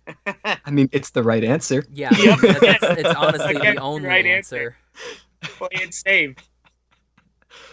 I know that this newest arc, they've said Heaven's Feel follows the Sakura path. Mm-hmm. And when they said that to me, I thought that meant Sakura is going to be the focus of the movie. And then I saw the movie, and Shiro talks the entire movie. Yeah. And I'm like, wait a second. I don't understand how this is Sakura's path yet, because I have the most lines in the movie. So I didn't understand that. I still don't fully understand. Well, I mean, and this is when Bryce figures out that the whole Fate series is just a dating sim for Shiro and Mia. Well, that's you know what? It might turn out to be that. If we were gonna boil it down. Please tell me that the cooking spinoff follows the same path. oh my god, the cooking spinoff is a weird kind of combination of all the stories, but all the characters are very happy and like there's no fighting. Yeah, and everybody loves each other and it's awesome. Everybody's friends-ish. I mean, that sounds amazing. I'm gonna need to sit down and watch that. It's great, just filler. Just you're on a plane ride and you're miserable because the person next to you is a crying baby. Like, just put in the headphones and just watch some Fate cooking show, and you're gonna be okay. And they're not long either. They're what, like 11, 15 minutes? Yeah. Yeah, they're not long. So yeah, you can binge the whole entire thing. That sounds like a nice flight. I might have to hit up Aniplex and see if they'll hook me up with a copy. Hey. All right, Graham, you got any good ones? I know we had talked a little bit earlier about one that we kind of wanted to spring on him. We were going to ambush you here. I forget. I had a different question about like his if you could use Shiro's trace power to like cook any dish. I was trying to combine cooking and the trace on thing, but I couldn't think of anything clever. If I don't Shiro know. was going to be on Iron Chef America, Yeah, exactly. Yeah. Now, if it was Shiro, the food would be delicious and beautiful and cooked very nicely. If it was Bryce Papenbrook cooking the food with the trace on power, the microwave would explode. I am not a chef. Unfortunately, voicing a character doesn't absorb their powers. Well, if you watch the cooking show, you'll learn how to cook like Shiro. See, I think, I'm hoping that we get to work on that show. I'm really crossing my fingers. Enough people want to see it in English that I get to work on it, and then I want to try to cook all the dishes in real life and just do them horribly and burn them. That sounds like a great idea for an unlock stream. Oh my gosh, think that would so. be fantastic. I might have to do it Bryce's cooking corner. Uh-huh. There you go. Oh man, it would just go poorly. Yeah, Graham, you had some questions along the sword art round. Maybe? Oh, well, that was okay. So that was in relation to they're stupid questions, but yeah. I mean, we've got Bryce for another 4 or 5 minutes, so I mean, I say we bombard him with stupid questions. Let's do it. Yeah, I'm always game. If I can't answer a question, I'll just give you an equally terrible answer. Perfect. That's all we want. Which is, I forget. It was something in the same vein of like when we were talking about Attack on Titan at the beginning. I was like, I had an SAO question I was going to ask. I forget. It was something very cliche, like why did Kirito pick Asuna and not Lisbeth, or I don't know. So Bryce, as Kirito, why did you pick Asuna and not Lisbeth? Because Asuna has a knife. Touche. Oh man, you're getting me very excited to go back to the sword art world and have all the great actresses beat me up for not picking their character. That show is so much fun, and season 3 is right around the corner. Actually, there's a premiere here in Los Angeles. What day is it today? We're almost to September. Yes.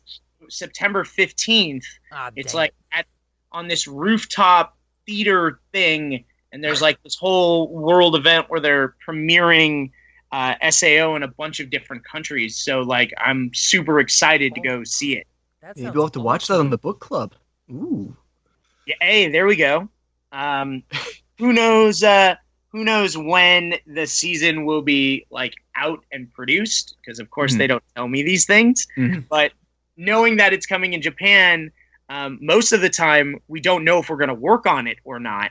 But this time they were very clear, like, yes, the English version is going to come sometime after the Japanese version. And we were already kind of part of the show. Wait, who actually produces that? Will that be a simul dub, or does like Netflix have that? No, that is another Aniplex title. Okay. Yeah, that's not. Yeah, Funimation. There's no way they're gonna get the rights to that. They're not gonna simul dub that, unfortunately. Okay. Yeah, So then- I mean, it's we'll see how fast Aniplex moves with the production of the show. I know everyone's eager to see it, whether it's in Japanese or English. So I'm sure they're gonna jump on it pretty quick. Oh yeah, definitely. Now Bryce, I have another stupid question for you. So if we look at, we're just gonna pull Sword Art, we're gonna pull Fate, and we'll even pull Attack on Titan. What's it like being voicing a main character that everybody wants to get with? I mean, is Aaron really that character? I thought Levi is. I mean, that. Mikasa though. Yeah. True. And I mean Armin. I mean, let's face it. Let's be real. Armin too. You can throw in Meliodas too. There are at least two that's people. True. Yeah, at least. Meliodas is pretty well with the ladies. Yeah. Rokuro, even from Twin Star. Yeah, I mean, he's not as suave and as slick, but maybe at some point in the series he gets a little bit better. Yeah, I mean, it's great playing those roles. It's really fun. It's you can really do anything when you step in the booth. So I don't know if that's necessarily my personality, but it's fun to try them on and become those characters. Nice. Really I was just thinking about that where you were talking. I was like, I mean, like, it's basically a harem in Sword Art. It's a choose your own dating sim in Fate. Mm-hmm. So Mm-hmm. I don't know what that. I feel like that just kind of happens in anime in general. Like, it's just kind of a theme where you have this sort of younger hero, and the ladies love that kind of character. And my voice hasn't changed since middle school, so I've fallen into a lot of those characters. So just luck of the draw, I guess. But say this is like typecasting, but for your benefit. Yeah, this is the typecasting you want. Yeah. I'm not complaining. Bryce, is there anything that you're allowed to talk about that you want to promote? Sure. So, still recording more Miraculous Ladybug. That's awesome. They just won a Teen Choice Award, so very excited about that. Your Miraculous Chibi stuff just came out too. I saw that. That's exciting. Looks really cool. So excited about that stuff. Working on Attack on Titan Season 3. Sword Art Online Season 3 is very close. Look out for some Seven Deadly Sins potential news. I thought I saw something on Anime News Network about some of that stuff. I know it's out in Japan, so we'll see what happens there. It's only a matter of time. And lots of things are happening with Unlocked, actually, to kind of talk about things that are not directly related to voice acting. So Unlocked is having a very, very big update coming soon.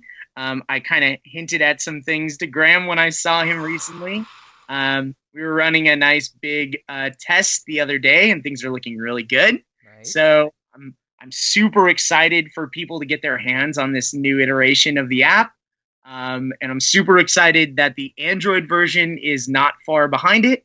So really, really stoked for what's around the corner with Unlocked. I can't wait for people to start playing with it. And you beat me to my last thing. I was going to ask about Unlocked, but you're Johnny on the spot. I was going to ask when the Android version's coming. What was that?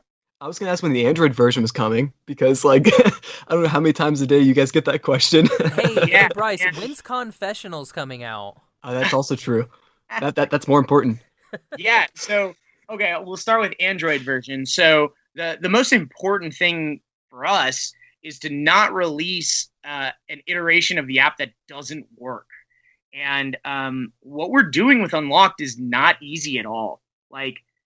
I know you see a lot of companies out there that have been able to create cool live streaming tech, but it's still pretty cutting edge. It's amazing that our phones can do what they do. Yeah. And creating something to the point that we, to the quality that we want it to be, just has taken a long time.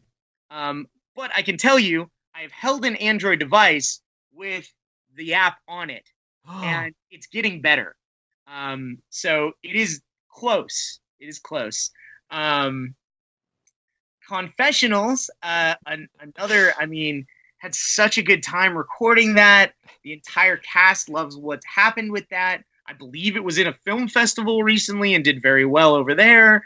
A lot of people have asked for more, but I think everyone has been busy on other projects. I know that John Christie, who produced the show, wrote the show, I know he has season 2 in mind, and the story is great. Especially, he shared some things with me that sound really fun, and I'd love to do it. I think it's just a matter of everyone's schedules lining up and then figuring out how production can be paid for. in the right way. So I'm hoping that the stars align and we get more confessionals. And maybe if it's not a season 2, maybe we get some more sort of skit type things or things to hold us off until that happens. But people are always ask about confessionals. So I feel like as more people discover it and more pressure gets put on John and Sheremy to make more, maybe they'll pull the trigger and it'll happen. See, what they should do is in confessionals, they should make like their own like reality version, like their own like in confessionals universe version of confessionals, and then just have people in confessionals asking when's the new season of this coming out. It's true. Just make it super meta. That's it's you're on to something there. Oh no. I've told John and Jeremy like the show just writes itself, because the things that happen to Jeremy like you can't make up. I don't know how she always finds herself in these interesting situations that are really funny when she tells the stories.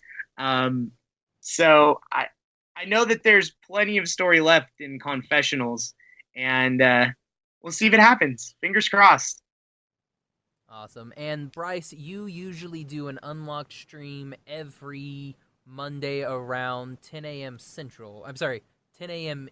Pacific time, correct? That's right. Or try. Yes. I know you have a super busy schedule. Yeah, I have been really trying to be consistent with that stream. It's a great way to kind of start my week off. So yeah, I'd love more people to join me there. Going to be doing some fun stuff on the stream. And yeah, I think that time is going to stick for a while. So I know Monday's a holiday, but I'll still be streaming to wish everyone a happy day off. Yeah, and I hope more people come and join me. It's going to be nice because I'm actually probably going to be able to stay for a whole entire stream this time. Sweet. I can only like come in like when you like I'm only in there for like maybe 5 or 10 minutes because then I'm like I'm at work, I can't be here. That's the cool thing about Unlock though. Like it's nice to be able to pop in and like say hi and like check in with somebody and then be like, okay, bye. You can kind of jump in and jump out. Yeah, and Graham, you have your show on pretty much every Sunday. Yep, every Sunday night. And you can catch Bryce. He's on Unlocked at Bryce Papenbrook. Graham is on Unlocked at Anime Book Club. We're on Unlocked at the ASP. And we put our stuff out whenever. So I have no set schedule. I need to lock it down. Yeah, well, actually, with this new iteration, some folks from Unlocked will be reaching out to you to talk about that very soon. For Rizzy Reels, Josh, you're going to have to cut all of that out. We'll bleep it. That way no one will know. We'll make it sound like the authorities are after me. The Unlocked cops are going to come. Oof. Bad group to be having your bad side. Do you want to see David Vincent like charging at you in a parking lot? I've met him. That dude is ripped. He would crush me. I can't imagine Bryce or David like legitimately angry at someone. Like outside of like acting. Like you guys are just such nice people. It takes a lot to do anything to us. I mean, we're pretty laid back. Oh man, Bryce, thanks for coming on. Where can everybody find you, social media wise? Yeah, so outside of Unlocked, they can find me on Twitter and Instagram at Bryce Papenbrook, and on Facebook at actor Bryce Papenbrook. Awesome, and we'll put all those links in the podcast, in the show notes. So all you have to do is click on the show notes, and you'll be able to see all of those. You'll be able to connect with Bryce, connect with Graham, connect with us, all the fun stuff. All right, Graham. Again, Bryce, thanks so much for coming on, man. Yeah, thanks for having me. Hope everyone enjoys watching the Fate series, and look out for the next 2 movies coming soon. All right, Graham, you ready to resume our conversation? Yep. All right, let's go. You guys have fun. Good chatting with you guys. Talk to you guys soon. Always a pleasure. Always. Yeah, man. Thanks, Bryce, for coming on. That was super great. Oh, definitely. Always a pleasure. He's a super great guy. Love him to pieces. Mm-hmm. So then we have the epilogue. So Harold, strap in for this one. Okay, here we go. Get your popcorn ready. So epilogue starts. It's been a few years. I believe 3 years, right? I think so. It's something like been that. 10 years, I would have been mad. But like, come on. With the Yeah. Yeah, no, it's been a few years. They've graduated high school. Yes. So it's been at least 2 years ish. So they've graduated high school, and they're living. Shiro and Rin are living together in London. Oh my God. In London. They've gone to the Living clock in tower, where it's basically like the magic council, like the magic Yeah. school. Quarters? It's Hogwarts, Yes. basically. They're Yeah. like magic school. They go to it's magic school. Mm-hmm. So they're living together. We have a nice flashback to what happened in school. Mm-hmm. We even see like a day of like what they typically do.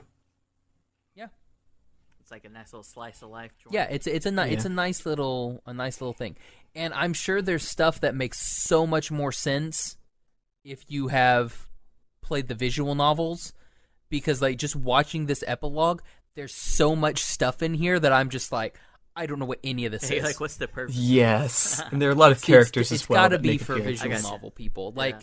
there's a like when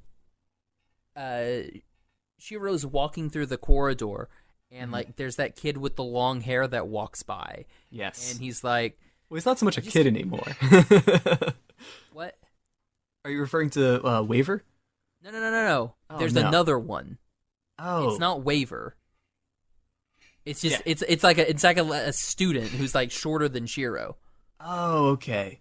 It's Oh. weird. Like a kid walks by and he's like, I've passed that kid a couple times. Shiro makes some comment like, I've passed him a couple of times, Okay. and it's like, oh, okay, weird. Yeah, it's really good. It is. We do have the confirmation that they are in a nice little Oh relationship. my God. Yeah.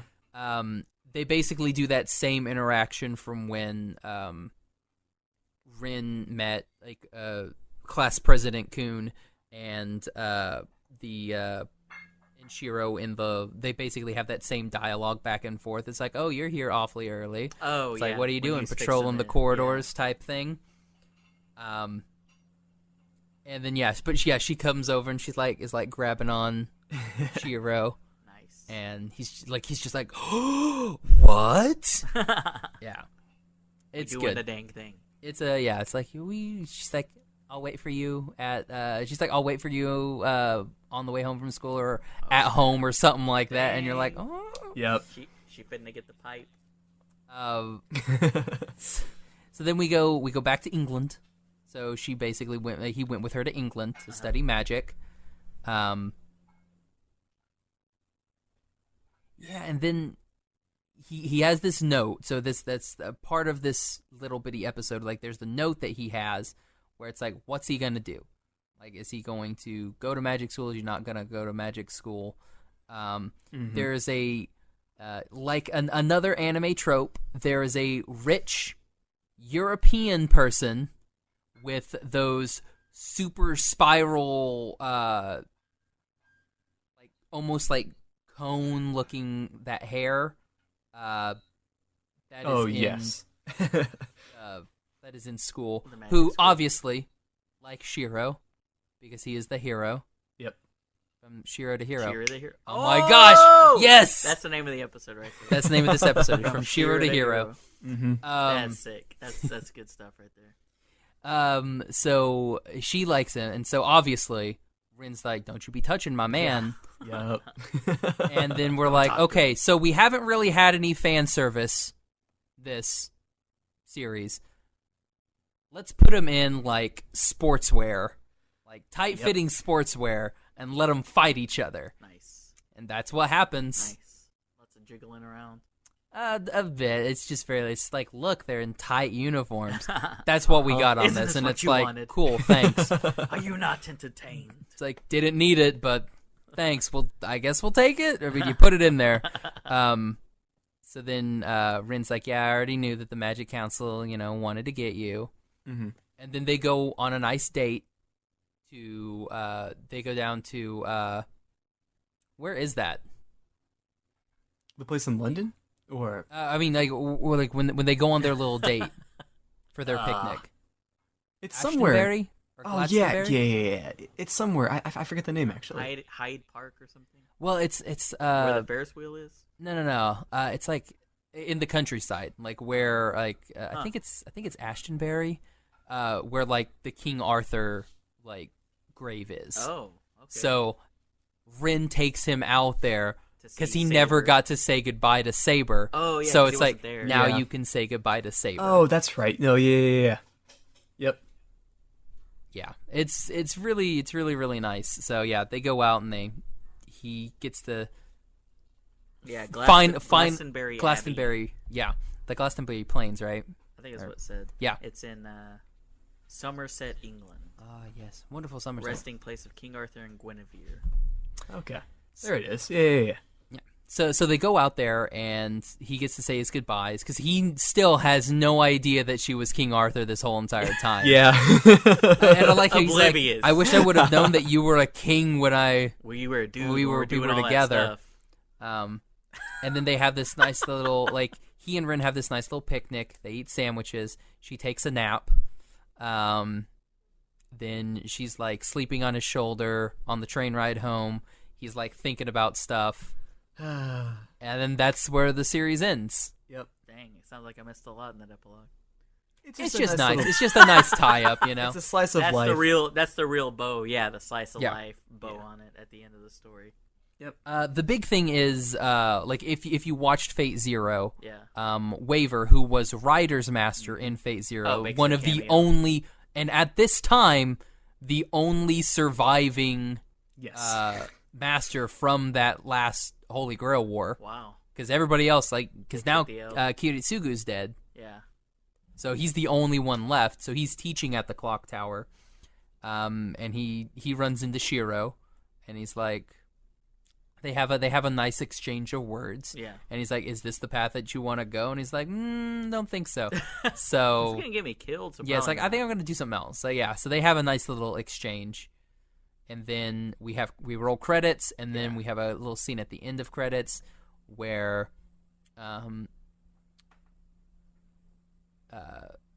Archer is doing another monologue, and he's like, basically, like, it shows him in his like red outfit, and then it like changes to where he's in his like little white outfit with his little cloak Yeah. things, to where he was like good Archer, so he went from being like hateful Archer to like back to being good Archer. And it's like the kid still went and did his own thing, and then you see like Shiro like walking in the desert, Mm-hmm. and he's got like a little smile on his face, and So that's where symbolic. Unlimited Blade Works ends. So symbolic. So the cycle went on. I guess he became a hero again, Yeah. but not like a vengeful hero. Yeah. And now he has like refound confidence in his morals, Mhm. and he hopefully won't go down the same path that Archer #1 went down. Yeah. So there's that ending, and then there's also like the OVA. Oh yeah, the OVA. I didn't watch it. Did you watch that? There was an OVA? Yeah. No. I didn't watch What? it either. Where is that on Netflix? I don't know, think it because is. okay, when I I talked just to saw Bryce when I was about reading this, about it. I saw that Sup- there was one. what's the supposedly OVA about? they did record this. I only know of it because I've read the endings to Unlimited Blade Works. The ending where Shiro and Rin go off and live in London, that's the true ending of UBW. The good ending, quote unquote, of the entire series out of all 3 stories is an ending where Shiro doesn't focus as much on Rin and UBW, and they end up like forming another pact. They do the same thing that Rin did with where she formed a pact with Saber like right in the middle of the war, and instead both her and Shiro form like a dual pact with Saber at the end of the Grail War, which even though the Grail like disappeared and all the servants are gone, there's no big source of magic for them to draw from. Them combined are enough to keep Saber in the world, and the three just live together, and that's just the ending. Nice. So Shiro got himself a nice little setup. See, there. again, Basically. Shiro still wins the Grail War. He wins in life, my guy. And that's the only ending where Saber stays in the world and like the current world and doesn't go back to the throne, which is, I guess, like it's good for Saber because I guess whatever, her being with Reen and Shiro and stuff, it's a happy for everyone, I guess, Yeah, and everybody wins. Yeah. That's cool. I mean, Yeah, it's nice. Huh. yeah. Now I want to watch it though. It's like I don't know if it actually got, according to Bryce, it got dubbed because I remember bringing it up and like he remembers recording that. I think it got dubbed. I don't I know. don't remember if they had the OVA on VRV or not. I know they didn't have it on Netflix. Yeah, it's not maybe they just kept it for the box set special. Oh, Okay. So maybe that's the yeah, only that place could've you been have it. Okay. They want you to buy it. Yep. Suck. Play you like that, man. Man. Mm-hmm. You gotta pay money to get that good ending. Oh, yeah, sucks. But yeah, that was I loved the series. What about you, Harold? I thought it was great. I'd initially started it before, and it really wasn't. I guess at the time wasn't like my thing or whatever that means. And so I kind of fell off of it after like 1 or 2 episodes. But man, like going back and like watching it and seeing it to the end, I was like, this is actually pretty great. So now I like want to check out the other ones and see like what those are all about. What about you, Graham? Boy, I love the series. I think out of the Stay Night trilogy, I think this is the best one out of all 3. Oh, Yeah. it's a good thing I watched this one then. Yep. I think it's the best story. Like Shiro and Archer have a great back and forth. They have a wonderful sort of like they're the same person, but they have completely differing ideals, and you sort of learn to see why each of them went down the route they went down. And like it's I don't know. I love when we can have characters that have not just physical battles but also mental, and like they're at some point they're both just like, you're an idiot, no you're an idiot, no I'm right, no I'm right, and like I don't know. I love watching those things kind of unfold and stuff. And the series in general, I'm in love with the Fate series. I can't get enough of it. Same. Absolutely love this. This is like, I love the Fate series. It may be my favorite anime series. And this is definitely one of my top anime. Now, if you guys were to rank it from 1 to 5, like that's how we, 1 being the lowest, 5 being the highest. If you were to rank this, where would you guys rank it? Can you do halves? I mean, if you want to be a busta. Yeah. You can't make up your mind, Graham. Because I'm not. The show definitely isn't flawless. Like I definitely have. Oh yeah, and we didn't really talk about that. Like there are some like animation parts where people aren't drawn the best. And there's suspect. and so it's like I would feel bad giving it a 5-star because I feel like it deserves it, but it's not flawless. But 4 just seems so low. Yeah, that's what like to me. So here's Josh's scale. Like I'm gonna give it 5 Dipper Pines because that's I mean I use Dipper Pines as my scale. To me, everything else, like there's so many good qualities that outweigh the teeny little amount of the bad qualities to where I can overlook it. Yeah. But again, that's me, and I don't believe in halves. So I try to keep everything as much just regular addition and subtraction and not, put any fractions in. That's fair. But that's me. But I mean, so going on that, so yeah, I'll let you do a half if you want to give it like a 4.5 or something like that. It's a feel true free. 4.5. Oh my god! Because I don't want to say it's perfect. I want to say it's a 5 out of 5 because I know shows that are 5s out of 5s. There are shows that I would easily give that, and this one is so darn close that I feel like I don't know. I want a 5 out of 5 to be a kind of an exclusive, like a very special like thing, and this show is so darn close that for me it's a perfect like 4.5 stars. Yeah. Nice. I would have to say, for me personally, not knowing like a whole lot of the other story, and it has nothing to do with this particular iteration. It's not this the series' fault that I don't know the background. So with that in mind, I would probably still give it a 4, just because it's great. It kept me. There was never an episode where I was just like, ugh, this is dragging on. Like there's always something going on. There's always development. There's always something to kind of like, oh, okay, this is interesting. Like this is sticking out to me in this episode, and then you kind of see those things to fruition. So even not really having the background, I'd still give this a 4, just because it's like, man, this is really great. Nice. All right, yeah. So we all thought very highly of this. I thought it was great. Oh, definitely. Well, guys, thanks so much for coming on. Mm-hmm. Yeah, for sure. Now, Graham, where can everybody find you? Boy, so if you want to find the stuff that I do for Unlocked everything, well, there's the Facebook page, there's the Unlocked app. Just go there, and then you'll probably run into something I make there. But if you want to follow me personally, hey, I'm on Facebook, but I'm on Twitter as well. Twitter handle is GRRRAHAMT. So GRRAHAMT. That's where you can find me there, and yeah, that's where I do most of my shenanigans. Nice. And your Unlocked episodes are every Sunday. Every Sunday night at around like 8:30 Eastern Standard Time. Gotcha. Oh, okay. Harold? Yeah, you could follow me if you just want to follow me just personally. I'm on Facebook, Instagram, and Twitter. Harold Storey, just my name, HAROLDSTOREY. And then on Twitter, I'm a Harold Storey, just because I had an old account and forgot to log in and all that good stuff. And then you can find the Toons Podcast on Facebook, Instagram, and Twitter as well. That's TUNES/TOONS. And then you can listen to us on Google Play, iTunes, Spotify, wherever you listen to your podcasts. Usually release episodes Sunday night and start really pushing them out like Monday. So Nice. And you can find me on Twitter and Instagram at Josh L. Kane. You can find the podcast on Instagram at Animation Station Podcast, on Facebook and Tumblr at Animation Station Podcast, on Twitter at Animate Podcast. You can also find all of our episodes on iTunes, Stitcher, Podbean, Google Play, whatever your favorite podcatcher is. You can also go to our website, animationstationpodcast.com.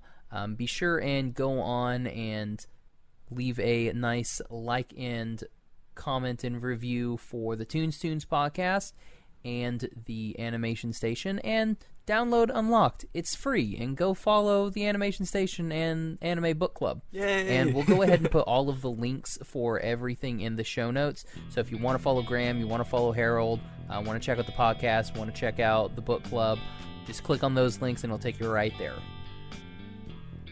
All right, again, guys, thanks so much for coming on. It was super fun. It was a long episode. This is going to be a long episode. that's okay. It was fun though. Definitely worth it. Good stuff though. Yeah.